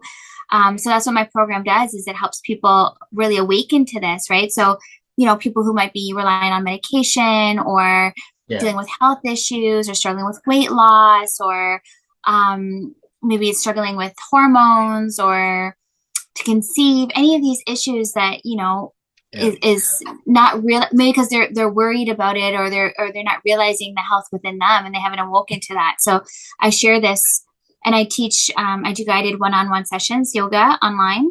Right. And then I also have a program where I help people get intentional about what they're creating in their life and awaken their hearts to greater love in their life, greater connection within self and those that they love, with more intentional with what they're creating in their lives and how they're feeling within themselves, and to live life with greater love, right? And greater things that they're doing in each day, and how you appreciate that, you know what I mean? And come more from that place of love and gratitude, appreciation, and being able to see what you're creating, and with, more connections in your day and in life, and how beautiful this truly is as this is awakened.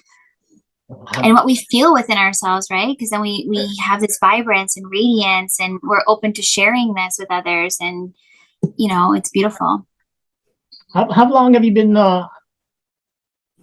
doing this the spiritual journey that you're going through? Has it been like a couple of years, and how long has it been? Well, it depends on how you look at it, right?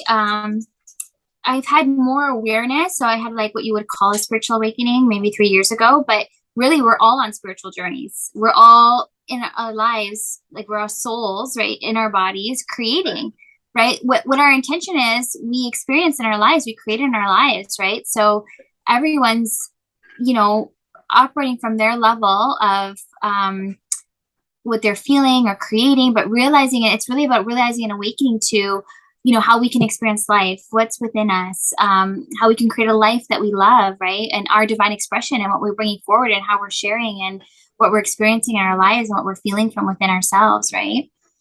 And how beautiful it is when, like I said, the growth that occurs. So even for me, like my whole life has been growth. If I look back, it's a lot of it was searching outside of me for love, and then really awakening to the love within myself, right?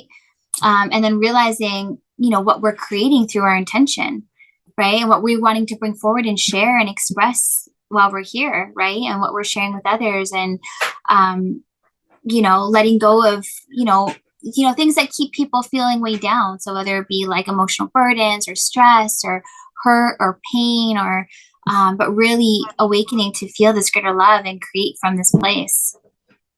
Have you ever think back of your past, and then it kind of like drives you back, and you bring that negativity back into your mind? And it's so interesting, because as I look back in my life, like there was growth from all of those experiences. So there's nothing that I look back on with anything but love, because it brought me to where I am today, right? So I'm just grateful for the growth that I made and the realizations that I made and what I've been able to help other people with, because I've seen, I've been able to touch many people's lives through my growth. As I realize these things within myself, I've shared them with others, and I've seen amazing transformations and amazing awakenings within themselves, which is truly so beautiful. Right. Yeah. So no, I don't look back, and, I've seen where, I might have, struggled through things, but, I've always had these realizations and these awakenings that have helped me to grow even more in life, and to come even more from love, and to feel this greater sense of love, and letting go of things that cause you to feel way down or disconnected, or, Right. Yeah. Is it like kind of like it's a spiritual journey? I'm just trying to pinpoint of how you, like with me, like I see you and you're like your spirit is good, but your love is good, and you want to reach out to people who desperately need that love, right? Is that what it is, or people who are looking for it, and then you're kind of like guiding them to Okay, so positive no, love. so love can come in different forms. So when this love is awakened, we look at love within self. So, what we're feeling within ourselves. So it could be that connection to self. So I help people with, they want to connect to themselves, and, maybe they're not showing themselves love. So they want to do a practice. So I teach yoga. That's one way of awakening and feeling that love for self, right? And if they want to lose weight, or, feel this greater connection to self, because they're so focused on everyone else and they don't take that time for themselves, and that practice allows them to connect to themselves in that way. So that's one form of love. Another form of love is their connection in their relationships. So how are you communicating? How are you connecting? What is the intimacy like really awakening their hearts to feel this connection and this love for life and with one another, and how beautiful these moments can be when you're coming from love, right? And that awakening, that greater awakening to what's possible through our awakened hearts and our relationships, and how we connect and communicate and express love and feel love. Right. And then for the work that you're doing and what you're sharing and bringing forward and what you're creating and realizing what we're creating in our lives, right, with greater intention and clarity.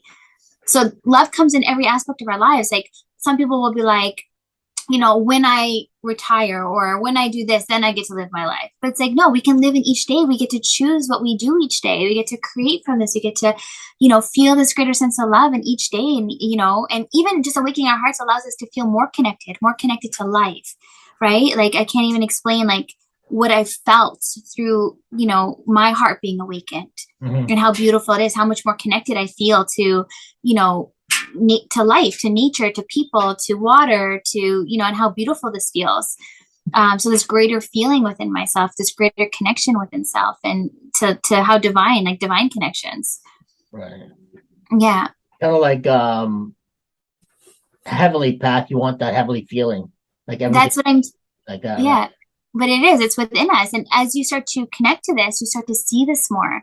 And it's so beautiful because I've actually gone, hiking with friends, or just been in beautiful moments with those that I love. And I could just feel, wow, it's so connected to my heart, so much love in my heart.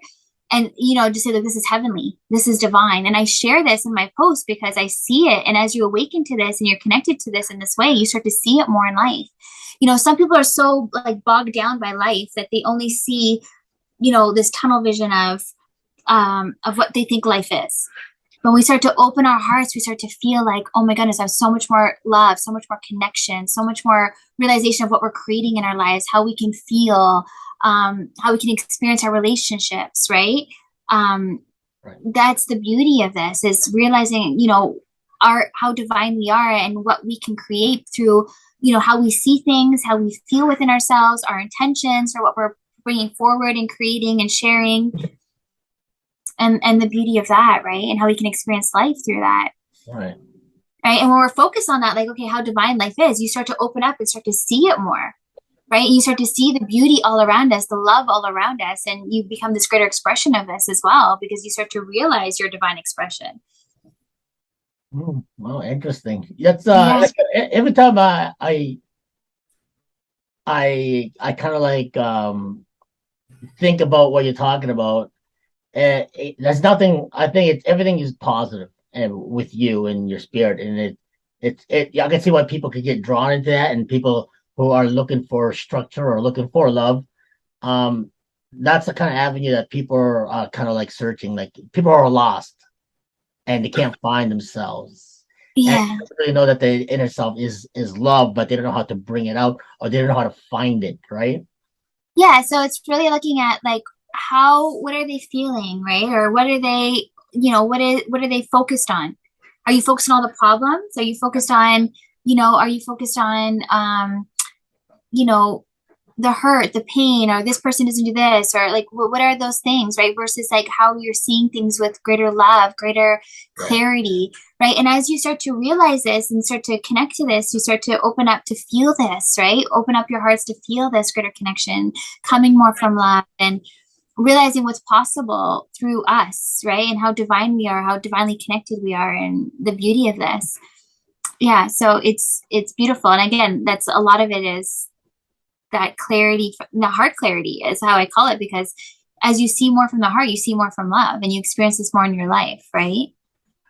Absolutely. I from the last podcast that we talked about, and I, I think because you are a competitor, you know about bodybuilding fitness, and I'm an ex-competitor. I know all about the fitness, so looking good, feeling good, and having that power when you're on stage. I've been there, done that many times over. And what got me through my downfall was my past, because through my relationships and my girlfriends and at the time as well too. And I can understand your point. So that's why kind of like, okay, this is very interesting. You're very interesting. The whole love connection, spiritual is interesting.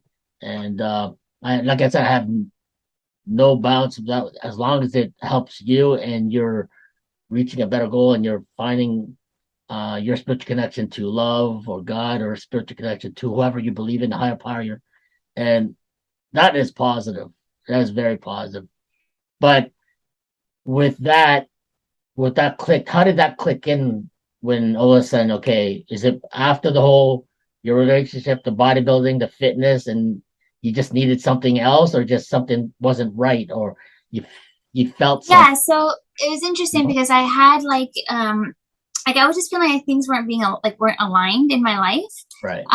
So then I felt drawn to go, understand energy. So I started working with Reiki practitioners. Right. And what it was from going to these different practitioners, I was understanding things that I was still holding on to. So it allowed me to get greater connections with family because I was able to let go of stuff that I had been carrying from childhood. So a lot of times people, think that they're defined by, things that they've experienced in their life. So whether it be like, I never have good relationships, or people don't love me, or, whatever that feeling that is based on things that they've experienced in their life. Right. And, for me, it was me realizing even what was within me, and, bodybuilding and being on stage allowed me to realize too what was possible through me, because I had very low, self-esteem, but it was really about awakening to what was within myself, right? And that love within self, and how I was expressing this, how I was feeling within myself. But then there was moments where, I felt like I was being critical of myself, or I was never good enough. Like, I'm too this, I'm too that. But really it was about that love and connection to self, right? And then awakening that and finding that greater sense of peace within self, love within self, and allowing that to radiate from within myself, right? And that's the beauty of that, because it brought me to that, and then it allows me to help others awaken that within themselves. And then also, the type of relationship. So how you're communicating, are you triggered? Are you reactive? Are you like, you're always this, or you're, that type of communication, rather as when you awaken your heart, you let go of those triggers. You're not reactive. You're able to come more from love, more from clarity, more from, love intention, where that's felt, rather than being, stressed, reactive, triggered to everything externally. Meanwhile, it's all what you're feeling within yourself and how you're seeing things and how you're handling things, right? Because the shift occurs within self, and then these shifts occur outside of you. Right? Which allows greater relationships, right? Greater connections. So do you find that more inner peace now that you found it, or have you found it, or you're still searching for it, or like how's that with Well, you? searching for what? Like the love is within self, right? So it's really awakening to, Yeah. you know, again, that love that is within us and how we're choosing to express ourselves, how we're choosing to live our life each day. So what are the things that you love to do, right? Do you wake up with love and gratitude for the day? So I schedule like the things I want to do in my day and that, that I love. And, I allow that to be the expression of love in my life, in my day. Right. So I schedule time for, my practice. So that's yoga. I schedule time for, okay, my work and what I want to share and post and create. I schedule time with family or connections and intimacy and, beautiful moments or walks and, the things that you love to do in your day. And then you start to experience that more. Right. And then also, as you have clarity for the things you're creating, you start to see as things unfold in your life, which is beautiful, and what you want to share with that energy, right? And what you're bringing forward, not only like around you, because it impacts like those around you, right? As you feel this within you and how you show up and how you're connected to those that you love and what you're bringing forward into the work, into your work and into the world, right? Have you reached out to people who are like people who are addicted or whatever drug they're in, and have they reached out to you more about what you have or what they need to know about love and the spiritual connection they have within themselves? Because a lot of people are all lost now because a lot of people don't even know how to love.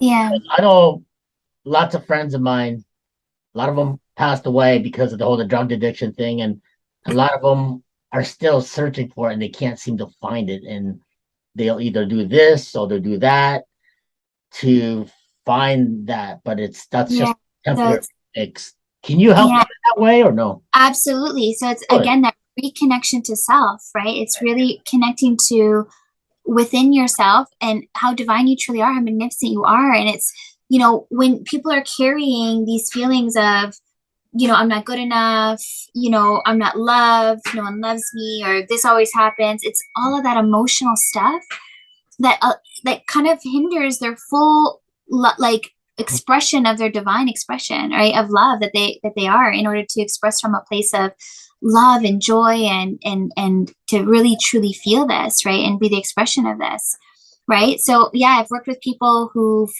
been addicted to gambling or alcohol or on depression medication, on anxiety medication, obese clients who lost tons of weight. I've worked with so many different clients in so many different, ways. And it's really about that awakening within self and that releasing of the hurt, the anger, the resentment, the emotional burdens, the feelings of, the things that they're carrying that are causing them to feel, weighed down by life or disconnected from self in any way, so that they can open up to realize who they truly are and their expression and the life that they're creating and how beautiful this is and how they want to express this. So have they get to know like people who are the clients of yours who are, I think you told me one time, who was a former drug addict and now has learned and started his own podcast, started his own this, so he's eating better now, and that I've seen a few people. We actually did it. I had a Heart Awakening page who I featured on the page. So one of them, he was a drug addict for 23 years, had 33 overdoses, and now he's doing, beautiful things in the world. So I've seen these shifts, and his occurred in jail.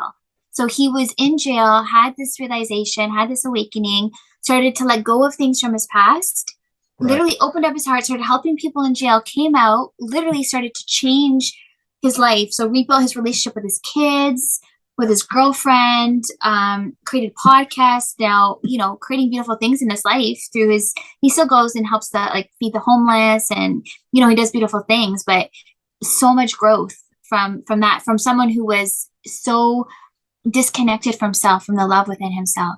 Do you know what I mean? And was on, dealing drugs and on the streets and in jail and overdosing, almost died 33 times, and literally had this awakening and realization, and now is sharing this and helping others. It's beautiful. He's still in jail now, or is he out helping? No, he's out. Yeah. No, he had this just before COVID started. He was in jail, and then he came out and completely changed his life. Yeah. And that's what I mean, like the beauty of these transformations that occur as you start to, realize what we can create through love and the life that we can create and what we are divine expressions. And, when we start to let go of the emotional burdens and the things that cause you to feel a lack of love, so you can awaken to feel greater love, greater connection, and become this greater divine expression of yourself. Right. Right. Yeah. Well, because like I said, I have friends of mine that still need an awakening or that love. Yeah. And I'm just trying to figure out a way to link them with what you have and try to link them with you and your spiritual love connection with that, because that's what I think they need. Yeah. And with me, I'm okay. I already know I'm good. But with you, I see it, and people who need it, I could figure out a way just to help them, because I think you have that. I think I said it last time. You have that way of connecting with the people that need to be awakened. So that's what I mean. Like, to me, it's like I've already done my part. Like, I know how it works, and back in my past, and I did a lot of destructive things with myself. But I Yeah. learned. I live and learn, and I went back to my faith, and that brought me to where I am today, is to do the right thing, right? But It's probably back to love, right? love, spiritual, Yeah. is God. Love is God. God is love. So it's the same thing. It's like, to me, you would say love, I would say God or Jesus, or because I am a Catholic and I am faithful to my thing. Love and God is exactly the same thing. Yeah. I understand your point. And love, the people don't understand that love is a spiritual thing, whether it's a higher power of Yeah. God thing. It's how you portray and But that's also within us. And that's what people don't realize, is what is within ourselves, right? And that connection to ourselves in that way. Yeah. Right. So that we are that expression of love that is within us. So when people are hard on themselves, it's really about like releasing the burdens they're putting on themselves, because from a spiritual aspect, it's not like God's punishing you or you need to feel guilty about something because you're doing something bad. It's really the guilt that you're placing on yourself. And it's about letting that go so that you can be the expression of pureness, right? Of that pure love and that connection, and to see things more from that place, right? Rather than from being weighed down by the emotional burdens that people place on themselves or that they feel, right? Right. And with that, because a lot of people can't accept the word God, but they can accept love.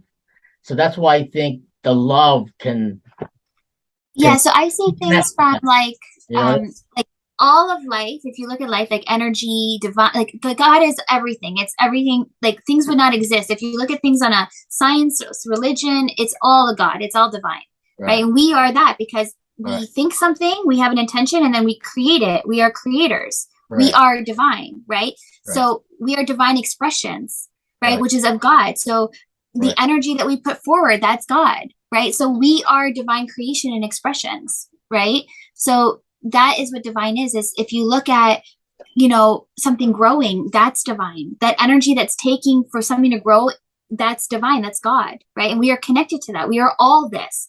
So when we look at someone else and we, point fingers or have hate, or that's just like hating yourself, because we were all divine expressions, right? And that's the growth that occurs, is when we let go of the burdens and we start to see more from love, right? Because now you're not holding on to, anger or bitterness or hurt, or you start to create and feel more of this love in your life, right? Rather than anger, hurt, bitterness, resentment, just more from love. And then what people realize too is this greater health, right? Greater immunity, so you're not getting sick. This greater vibrance within self, right? Your beautiful expression of self, right? And how connected we are to life and how beautiful life is. You start to see more of this, right? So it's the things that, so when I say God, it's literally all of life, and you start to feel more connected to all of it. Even you, like, God is within you. We are divine. You know what I mean? Right. Exactly. I understand, because you have the same like I said, you have the same mentality, um, but different, but the same. Mhm. And I think what people need is especially people who don't believe in God, but they'll believe in love and finding love. So that will kind of trigger up for somebody who desperately needs the love of themselves, Yeah. they're searching for love, and they can't accept God because they don't I don't know, they just don't accept God. So they can accept love. But the love, Yeah. I can understand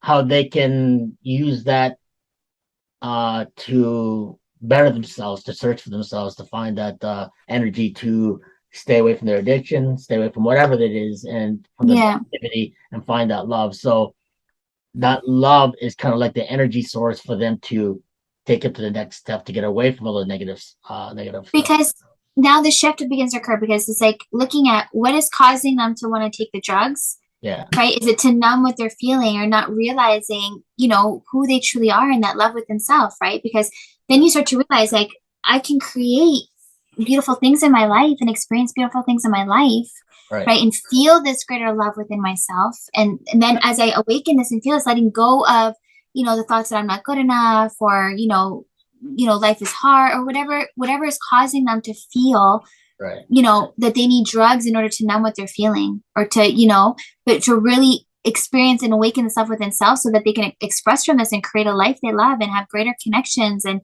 greater love in their life, right?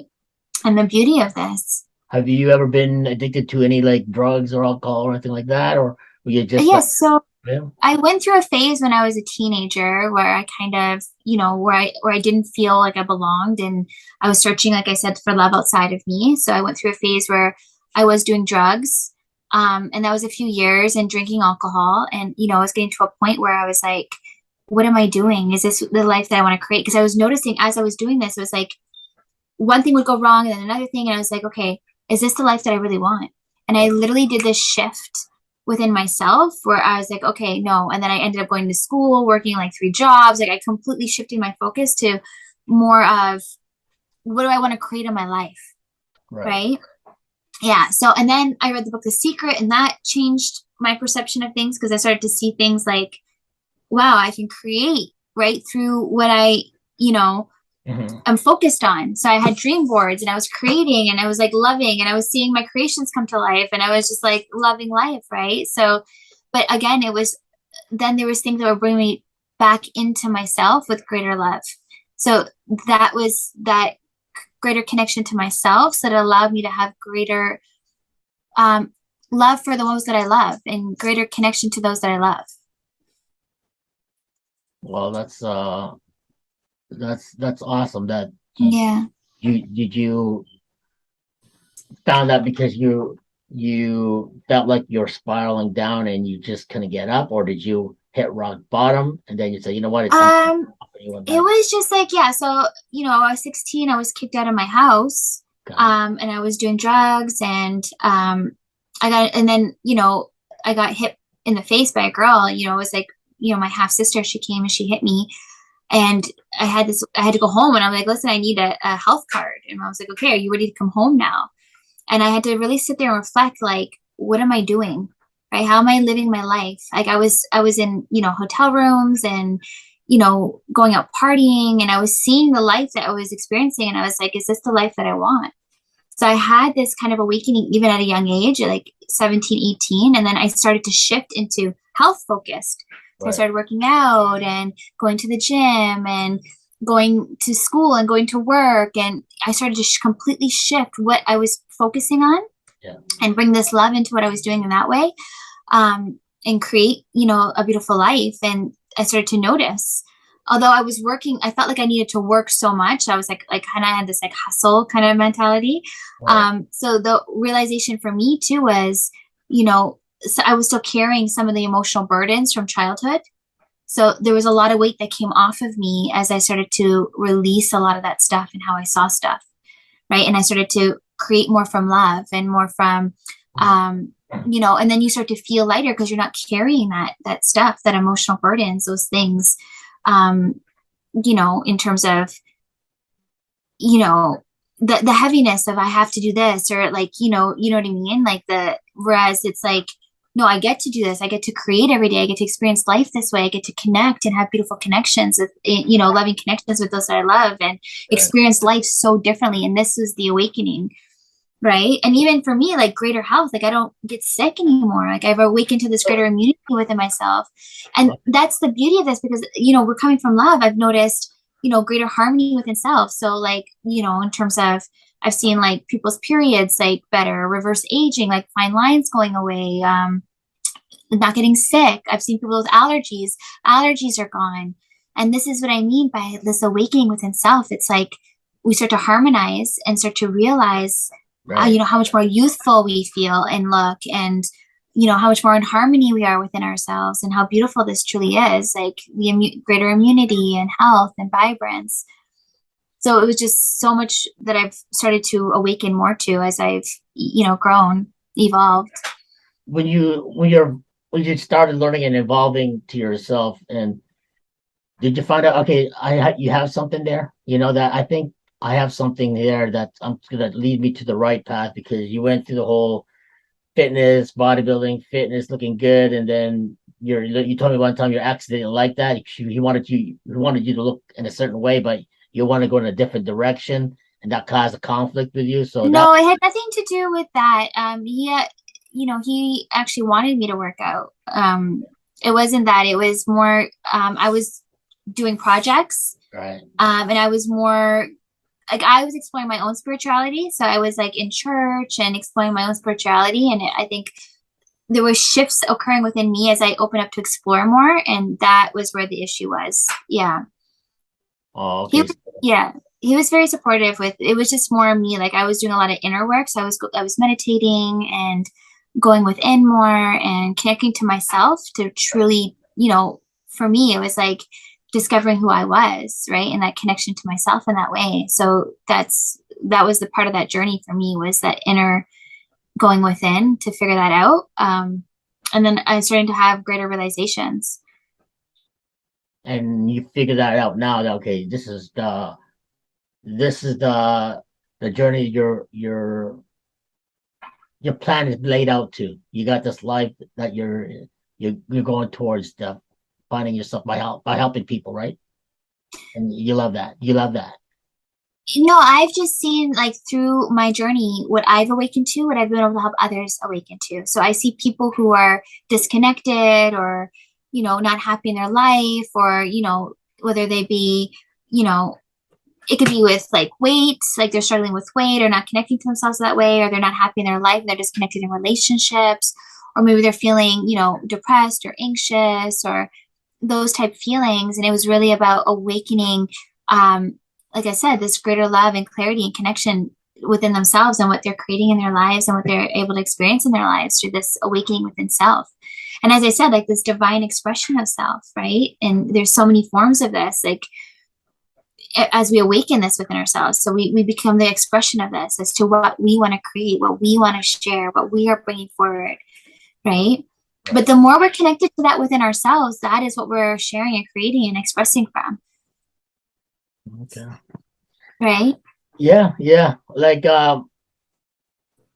that is okay. That is what exactly that. Okay, you're drawn. That's what I'm saying. Okay, I know exactly what you're pinpointing at, and that is right there. Is kind of like what a lot of people need. A lot of people, some people that I know that don't believe in God, but they'll believe in the love, and that's what they need to bring out and try to find that love within themselves. And I can understand that, because with you experiencing that with yourself, I could understand why people need that as well too. Because for me, I get you, and I get you, and a lot of people that I know, I'm trying to trigger them, try to set them in the right path. I can only do what I can do, and whatever possess that that God has given me, um, is trying to help others, people that I know, but they need to help themselves as well. But there's also a little ingredients that need to give them and steer them in the right direction. And I'm trying to steer them to your direction. That's what I'm trying to say. Yeah. You know? Well, there's aspects of it. So yeah, it's that connection to self and love, but it's also about realizing what's able to be created through them and what they can experience in their life. So if they've always experienced a life with, a lack of love or disconnection or not feeling good enough or hurt or pain, it's really about, as you start to shift how you see those things, the shift starts to begin to occur within you and what you feel within yourself. And then as you shift how you feel within yourself, you begin to express differently and create differently and realize what you can experience in your life and create in your life, right? It's literally, the shift happens within self in terms of how you feel, how you see things, and letting go of, maybe the things that have occurred in their life that cause them to feel a lack of love for whatever reason. Right. Right. You're kind of like an open book. You are an open book because you're comfortable in your own skin now because you found love and you found the peace within yourself. And I see that. I feel it with your soul already. I can feel the way you are, because I'm comfortable in my skin now because I'm an open book myself too. I don't really care. I don't care what anybody says because everybody is not perfect. Everybody has a history. Everybody needs to find something that take them to the next step or to find themselves. There's a lot of bad people, but there's also a lot of good people out there. But there's a lot of good people that also need help as well, whether they're addicted to whatever they are or in their past or whatnot. And that's the kind of thing that I think that they need, a greater level of spiritual awakening within themselves. And I'm trying to steer them your way, but for some reason, I don't know whether they're scared or I just need to. And I sent them our last podcast and they liked it, but the problem is, I think they're probably not ready to open up or finding that, or maybe let go of their addiction or whatever it is. Honestly, like if they want to do a call, I do consultations are free and I can do a call with them and they can, see how they feel on the call. Because a lot of times even just that feeling and connection allows them to feel open to open up and, they have nothing to lose, but even the call alone can make a difference. I'm going to definitely try that, see if they can. Yeah. They'll send you the information to see if they'll maybe even have a nice chit chat with you so that you can help them out, because I'm about helping out people too, because I know how it feels back in the day when I was lost and I was like dazed, confused, lost. I was very self-destructive. And I'm no innocent by no means. I've done a lot of shenanigans, a lot of stupid things in my past too. But I've lived and learned, and now I'm in a straight arrow path of and also helping people that I lost a lot of friends, and that gave me this thing that I need to help other people as well too. The rest of my other friends that desperately need help, and I think maybe that's probably why I'm connected with you and say, you know what, there's something with you that a lot of people that need to get this going, because if they don't believe in a higher power or higher than the self or the God, but they will believe in it because they need love. Well, it's really the connection to self. Yeah. So if they don't believe in God, it's realizing that connection within self. And when they start to connect to that in that way, that awakening within self, that is when they start to come forward and start to bring forward this greater expression of who they are, right? And be able to experience life so differently with greater love in their lives, right? How they feel within themselves, how they're connecting with other people with greater love, and and how they express like this greater expression of love in their lives, right? Right. How beautiful that is, yeah. So with that, have people that people who need to be reached out or are reaching out to you, are they finding it much easier now that you're connecting with them because the greater love of themselves? Because a lot of people don't know how, or they don't know where to start. So the first, a lot of times, like it depends on what they're coming to me for. So like, as I do yoga as well. So for those type of practices, it could be just a reconnection to self in terms of, okay, I want to show, that connection with my heart and my soul, my body, and show my love to myself in that way. So that's what the practice allows for. And it also awakens, like I said, this greater health and vitality and connection. Right. But then there's those that come to me who are just with emotional burdens. So they're dealing with, disconnection or anger. So it's really about releasing feeling reactive to things, releasing those triggers, that anger, coming more from love, creating more from this place, expressing more from this, and realizing through their intention what they're creating in their life, and opening up to experiencing this greater love for life, not only within as they express from this, but literally feel this greater connection to life and how beautiful life is. Right. Yeah. Well, that's great. Well, you're Yeah. very well, because I understand you. I get you and I understand you. I'm just trying to, like I said, I'm not an expert on this, but I know what worked for me, and I know how it works for what can work for other people. For the little friends that I have now, close knit friends. Not I used to have. I thought they were friends, but I figure out they're not your friends. They're like leeches. It's like whoa. It's like then okay, who you want to hang around with, and who you want to help and stuff like. If they want to help, I'm here. But I'm never going to say no to somebody who needs help. But I'm also going to guide them to the right people who experience it, or also know more about that can help them, right? Yeah. So yeah, absolutely. I'll always reach out, or somebody who desperately needs or doesn't know how, or who needs help. But okay, if they don't go to the spiritual road or even go to church, if they need that and they don't understand God, but the love they will, I'll definitely try to help them in that way. Yeah. I need to steer them in the right direction, Yeah, I'm not religious. Right. I'm spiritual, I'm not religious, right? And it just realizing that connection to the love that we all are. And when I say divine, it's realizing what we're more than this body, right? Yeah. So our soul and your soul, but we're all connected, right? And we're connected to even the nature and in life and water, and I just see things from a different level of awareness in terms of connection. So it's not about, for me, being religious. It's about divine connection, which is just spirituality, right? And for those that are struggling, it's really that reconnection to self and awakening that within self and what they're feeling within themselves, and realizing who they are so they can express from this, right? And feel this within themselves and experience greater love in their lives. Have you ever found out people that that they tried to find it and then they went back to their old ways again, and then have you ever lost people like that, or lost their connection and then they went back to their old ways? Have you ever had that before? I would, well, maybe with honestly, not very many people that I've worked with have I seen that with, to be honest with you. Seen pretty amazing transformations. So yeah, no, I've definitely noticed.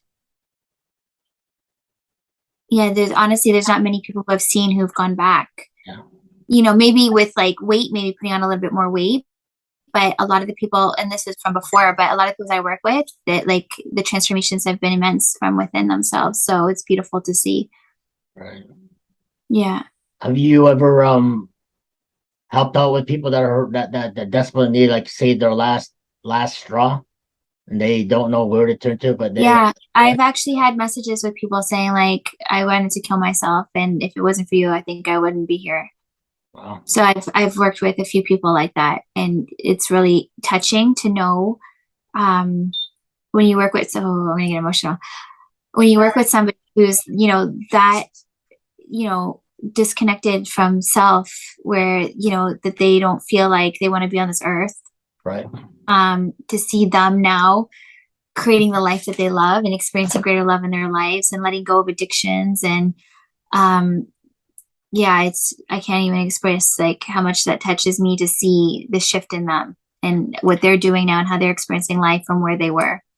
Does that kind of hit you in the way? Because because the way you were in your past as well too, does that hit you up or does that hit you from saying like, okay, how they feel being No, addicted? it's just your heart goes out to anyone to see them struggling, right? Because um you don't want to see people going through life difficultly, like, or disconnected in that way, or feeling like they have to struggle, or, not feeling that love within self and that expression of themselves, and, the beautiful divine expression of themselves, and, how they matter here, and that they're loved, you know what I mean? And that the love that they are, right? So that they can experience this more in their life. Yeah. Well, Yeah. yeah, that's what I mean. Like if I see somebody who is in need, but don't know where to turn, I only can do whatever the best that I can do, and I feel for that because Yeah. I've been there. I've been to their trials and tribulation. I've been to that whole drug infested, the whole partying scene. I've been there, done that, the whole partying scene and everything like that. And thank God I'm over that with it. But the Yeah. fact that the new generation now is even worse because of what's out there now. And it's it's like free for all, you know what I mean? And it's like I see it now in the club scene, So yeah, when we, even in the gyms and stuff like that. Like I don't go to yeah, the gym anymore because that's for some reason I don't have no interest in the gym. yeah, I just see it like even I'll touch bases a little bit with some of the ex bodybuilders or the fitness girls that I know back in the day, and even the entertainers that I know, they still back in the day, and they're in a better way now. But some of them are still can't seem to grasp that work, and they still want to look good and blah blah blah, and just still juice it up and stuff like that. But hey, that's to each his own, right? So yeah, and it's the thing is realizing that, whatever practice you want to do to move your body, there's nothing wrong with that if you're showing love to your body. But again, it's the intention behind what you're doing. So is it coming from a place of love? Is it coming from a place of, even my practice for me, it's about feeling good in my body. So I have this greater movement so that, I honor that how I feel in my body. So it's greater flexibility, greater movement, greater flow, that love for self, how I show love to myself. Right. So that's what practice is for me now. so you like more yoga now, and that's that connection where instead of hitting the weights, you do the stretching, and then whatever. Yeah, but the thing is, you're still strength in yoga. Like I do yoga, so you can do strength in yoga, right? But I love the flexibility and the flow and the grace of it, and again, that how you connect to and honor yourself with love. But it's a practice of love, right? Right. And that's the beauty for me for that type of practice is how I feel within my body. You know what I mean? Hmm. Very interesting. Yeah. That's great. That's you. Do you find that you have more energy that you do that now, or do you like okay, you're even more connected when you're So what I've noticed is, when I'm bringing this love into my days, yeah, through my practice, through my work, just, yeah, I do feel greater energy. Yeah, absolutely. Again, it's that connection was within us, right? So that love within us, that energy within us, what we're bringing forward into our work, how we feel about what we're bringing forward. Um, yeah, it's like I said, it's that connection to self and realizing what's within us, and we bring this forward through us, what we're creating and what we're bringing through us and what we're feeling, right? Um, but in order to feel love like throughout the whole day, so my practice is one form that I show myself love. My work and what I'm doing and helping others and sharing with others, that's another form of love. And what I'm creating. So right now I'm working with someone on creating journals. So there's motivational words in the journal. So awakening to your divine expression. So that there's energy being brought into the journals as well. But it's also a planner to create a life that you love with greater intention. We're creating, so I was talking about the journals that we're creating. So in the journals, it has a planner so that you can be more intentional with what you're creating in life, right? So it has like motivational words at the top, and it has like this is what I do. So I put like my days, what I want to experience in my days, like the beautiful moments I want to share, what's important to me, things that I'm planning or scheduling, but also things that I want to create. So what are the intentions for my work? What are my intentions for self? What are my intentions for, maybe it's, what you're creating in terms of relationships, right? So it just being intentional with what you're creating in your life. So we're creating these beautiful journals of love. So we're doing this, and they're going to be sold on Amazon. So we're just creating these right now. Wow. And then we're going to do like little Christmas packages with like a candle and pen too. Oh wow, that's great. Yeah. See, that's really, that's everything so positive that you're in there helping people who definitely need that, and there's always people that needs to be that needs help, right? And have you ever thought of doing a documentary about of what you do of yourself, and have you ever thought about that? Like, No, I've never thought about that. no? You know, I'm honored when you asked me to come on and do the podcast, because I'm honored to share, and I think it's so beautiful. You know, not only my journey, but I see so many people who are awakening to this and this growth and these realizations and how beautiful this truly is. And Yeah.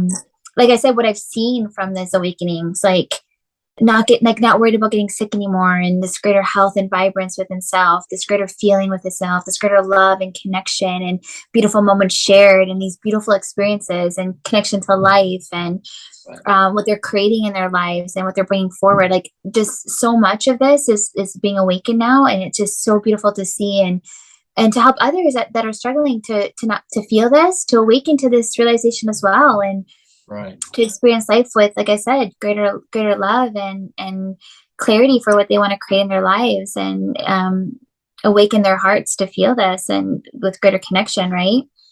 Absolutely. Like I said, I think that there's something here, and I think that there would be a good if you ever.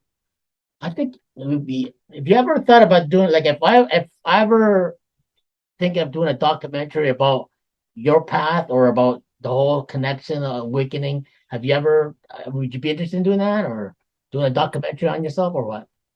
Yeah, Would you? I'd be open to it. Hmm. You know, if it could even help, you know, others that are going through it. Like, Yeah. you know, I've gone through difficulties in my life as well, just because of, Right. you know, things that I had awakened to. So that I've seen now, looking back, the growth that came from that.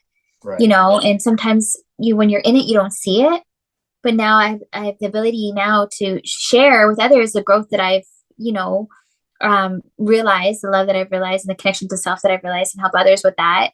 And then the ripple effect that this has, because as you awaken this love and you share this with others, it creates this ripple in the world, and it creates, you know, more love, connections, and, you know, I've seen beautiful transformations, as I said, and there's so much beauty in this. So yeah, I'd be happy to share. Have you? Okay, we'll put that aside for a second, because I have something in my wheels are turning right now. So Your creative juices. I'm a filmmaker, and I'm a DJ, and I'm a producer. So there's something that I think that needs to be reached out, and I think we could plan this thing out with your whole awakening journey. And have you ever felt like this is just a person who's very evil, and then they're trying to bring it down? And have you ever had those kind of people before, saying, "Oh my God, this guy's very evil," but you tried to help this person, but he's just unhelpable? You know what I mean? Like, I don't look at people like evil, right? I see people as, you know, either they're connected to their true selves or they're not. And to me, when you look at someone as evil, you're just seeing where they're not coming from their true self, right? Which is love, which is divine, right? And that beautiful expression of self in that way. So I don't look at people as evil at all. And to me, they have a heart, and I've seen, you know, and people just want to feel this love in life, right? But I have seen that awakening within people, right? To you know, that truth of what we're connected, not disconnected. So when you start to act in disconnection, it's really not true to who you are, right? So I don't see people as evil. I see people as, you know, maybe disconnected or gone through emotional burdens or hurt or pain in their life that are causing them to feel, you know, guarded or defensive or do things that are not of love. But I've also seen, you know, where other people might think this person's awful or bad or this or that. And I start to see, like I see now from love. So I see, no, that person, there's love in that person. And then, you know, even us bringing forward this love helps to awaken more love in other people and help to bring this love forward. And they feel this and how beautiful those connections are now as you start to see more from love rather than labeling people as evil, or you know what I mean? Because at the end of the day, you know, their intention might be of love, right? Like sometimes it's just the way people are seeing things, but it's always like underneath that, if you start to see with love, you start to awaken to the truth of like this greater truth and realization, and start to see more from that love and experiences more in your life. Right. Well, I'm not saying, like I've experienced, and to me, when I was younger, back in my younger days, young, and I thought everybody was like cool and always thought of good in them and the good in them until somebody screws you over, and then that's when you're like, whoa! I didn't realize those are the type of people that they have the capacity of doing that, and Okay. it changes your whole thinking about who people are, because not everybody is beautiful and lovey dovey. Okay, so here's the People thing. out there. There have been situations where I've been hurt by people. Yeah, Okay. So I can't absolutely. believe it. And you know, or they're saying things that just aren't true. And it's just like, what? Like, you know, where, you know, it's really affecting me. Yeah. But it was really showing me, for me, it's how I was attaching to that. Okay. Where you're this and you're this. And, you know, that attachment to how people are, like, oh, this person's hurting me, or they don't like that. Those type of feelings can create that in your life, right? So I started to shift how I saw people. So if they're doing something, I started to see them with love. And I'm like, okay, that, you know, I might not agree with it, but I'm going to send love to them, or I see them with love. And now I'm not angry or hurt or burdened by it. And now I don't have this different perception of people. And I start to experience more of that love in my life. Right. Because I started to shift how I see things rather than shift how I see people because of an experience. Right. Okay. Does that make sense? So there's a lot of growth that came from it. And then not only that, as I did this, so let's say I was hurt by somebody, right, and I'm sitting there like, I can't believe they can do this, like after everything that I've done for them, or whatever the case might be. I started to let that go. Right. And I still saw them with love. I sent them love, wish the best for them. What this does, it literally allowed that person to see things differently. It shifted that, right, and it allowed them to see more from love. And now that relationship is now more of love, right? Because how I should say he or she sees you. For me, it was she. How she saw me and how I saw her was of love. And it shifted the relationship and actually brought her back into my life from a place of love. So that is the beauty of you not holding on to things from a place of hurt.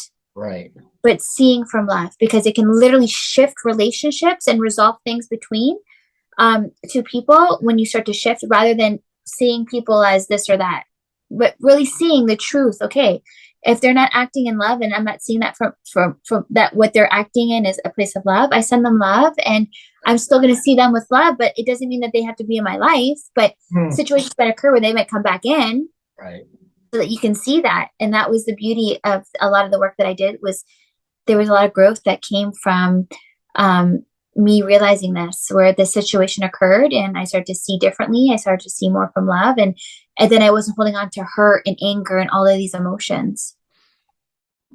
Makes sense. I can understand. That's makes sense, and that's very great actually. And like, you know, I'm no angel too. I actually, you know, hurt accidentally. You know, like back in my whole party days, you don't mean to hurt people, but you just do, because you're in this environment that everybody is like, hey, you don't care, and you accidentally hurt people. So I can understand that, and I've been hurt as well too. So when someone hurts you, then that anger comes out. You're like, whoa, and I don't like feeling that anger, because hey, I'm a human being. I'm allowed to get angry, but I don't like that whole anger thing coming out. And hurting someone also is not good, because you don't mean to hurt them. Yeah. Or them. And something it just does. It just because what you did in the past. And that's also one thing that I'm so glad that I don't do that stuff anymore, because you accidentally hurt yourself and then you hurt people. Yeah. So this is the beauty of this growth, is because as you start to see differently, shift within yourself, and as you're coming more from love, You're no longer triggered by things externally. You're no longer like hurt by things. You're no longer. So think about how much more freeing that is for you and how much more love you feel because you're no longer holding on to, this person did this or this person did that or life is this way. And like that, you start to see more from love. You start to experience more love in your life, right? With greater relationships, greater connections, right? Right. Rather than saying like, okay, so imagine you're walking away with like people I can't trust people. You know what I mean? Right. What does that show you? You know what I mean? So it literally is so different when you start to just come from a place of love and start to see more from love. Even if someone's not, like, because obviously there's that connection to feeling when it's genuine and pure, you can feel that. But if they're not, like, you see them from love, that they may feel this and awaken this and experience that in their life, right? Right. But some people won't accept that or don't like that, or just because they don't know how to love and they'll probably even because people are people, and we're all human. But it's how people are living and feeling within themselves. So if you're choosing to look at someone else like this, and this, what is that? What do you feel within yourself? About what? About people? Like if you're carrying anger, right. How does that make you feel? Oh, I know. Right? If you're no, I'm not saying you. I'm just saying in general. If a person is looking at someone else and they're carrying anger or they're easily triggered, or how does that make you feel? Right? It doesn't feel good, right? So why be reactive to someone externally? Right. Like that, right? Rather than, carrying all these emotions, like, okay, I'm sending love to it and see with love rather than feeling this anger within myself, right? I would rather focus on creating from love than focus on, fear of being hurt or scared or holding anger or bitterness or resentment or any of those emotional burdens, right? That doesn't feel good, right? Imagine letting go of that stuff and just focusing on creating from love and experiencing greater love in your life with greater connections. Okay. Right? Yeah, it makes sense. Okay. Now let's talk about a documentary if you're ever interested. If I decide to put a documentary together, would you jump on board to talk about your experience of the whole awakening thing from your back history to middle to the end to the future till now? Would you be interested in doing that? Yeah, I can share. Really? Yeah.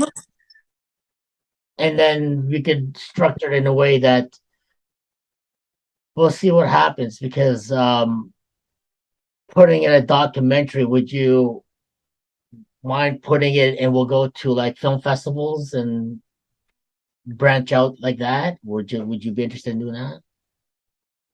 Like to know about like in the film festivals.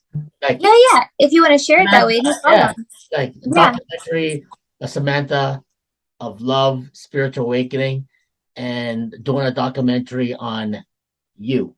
And we'll reach out to film festivals. Don't forget, I'm a filmmaker. That's why I'm finding this very interesting. So that's why I'm reaching out to you. So would you be interested? If you're interested, and then we could go to the next step on this. Yeah, I'd love. I've never done one, so yeah, I'd be open to sharing for sure. That's awesome. Okay. What we'll do, I'll structure it in a way of meeting with you, and then structure it in a way how we want to put it, of what's comfortable for you and how you want it.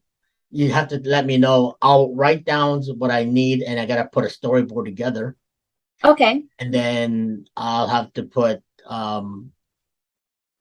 things that are written that you like or dislike or what you want on it. And then I have to put a storyboard for the beginning of how you want to structure this, because I want to enter it in film festival, because this is very interesting, because you can reach out to a lot of people that desperately need help. And I think that doing this would also benefit you, me as well as a filmmaker, and you in branching out to your spiritual awakening.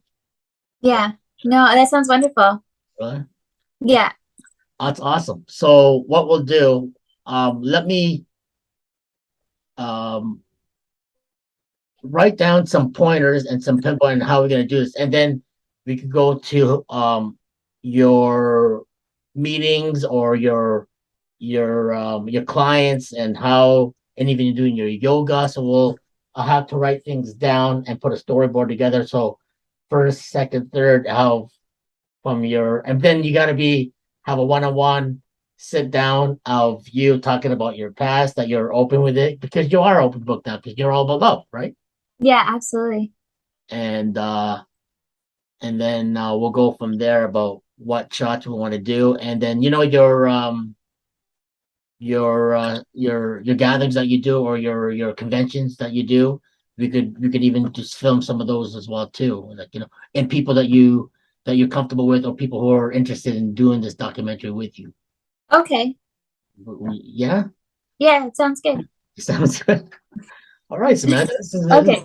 this is great, because right now it's like, okay, now I'm gonna start putting things down about what I need to do to make this work, and to do it with you as well too. So I think it's gonna be good. Oh, wonderful. Yeah, Well, I'm honored. I thank you so much for inviting me on. absolutely, Samantha. Like that I'm all about helping people as well too, and you have a good connection with that, and I think that you can be a benefit for a lot of people who definitely need awakening and love. Absolutely, Yeah, 100%. So awesome. Okay, you amazing. know what? I'm gonna leave this and end this podcast now, because now that this third podcast with you is kind of like more like, okay, the next step to the next is the documentary with you, and I'm gonna, like I said, write down things what I want, and then I'll reach out with you back and forth through email and stuff like that, and then we'll go from there, and then what you're comfortable with, and what I want, and how we're gonna put the shots together so that it'll all work out as a documentary. Okay, Well, thank you for asking. I'm honored. awesome. Okay, Samantha, we'll touch base. Thank Give you so much. Absolutely. We'll touch base in the next day or so, and I'll put up a plan together.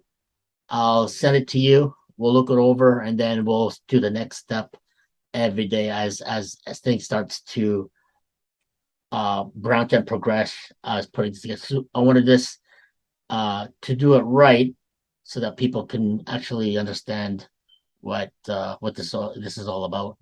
Amazing. Okay, sounds good. All right, Samantha. So it's great Great. talking to you. It was so nice talking to you. Okay. Have And an amazing day. okay, we'll talk Take soon. care. Okay. Much love. Okay. Bye.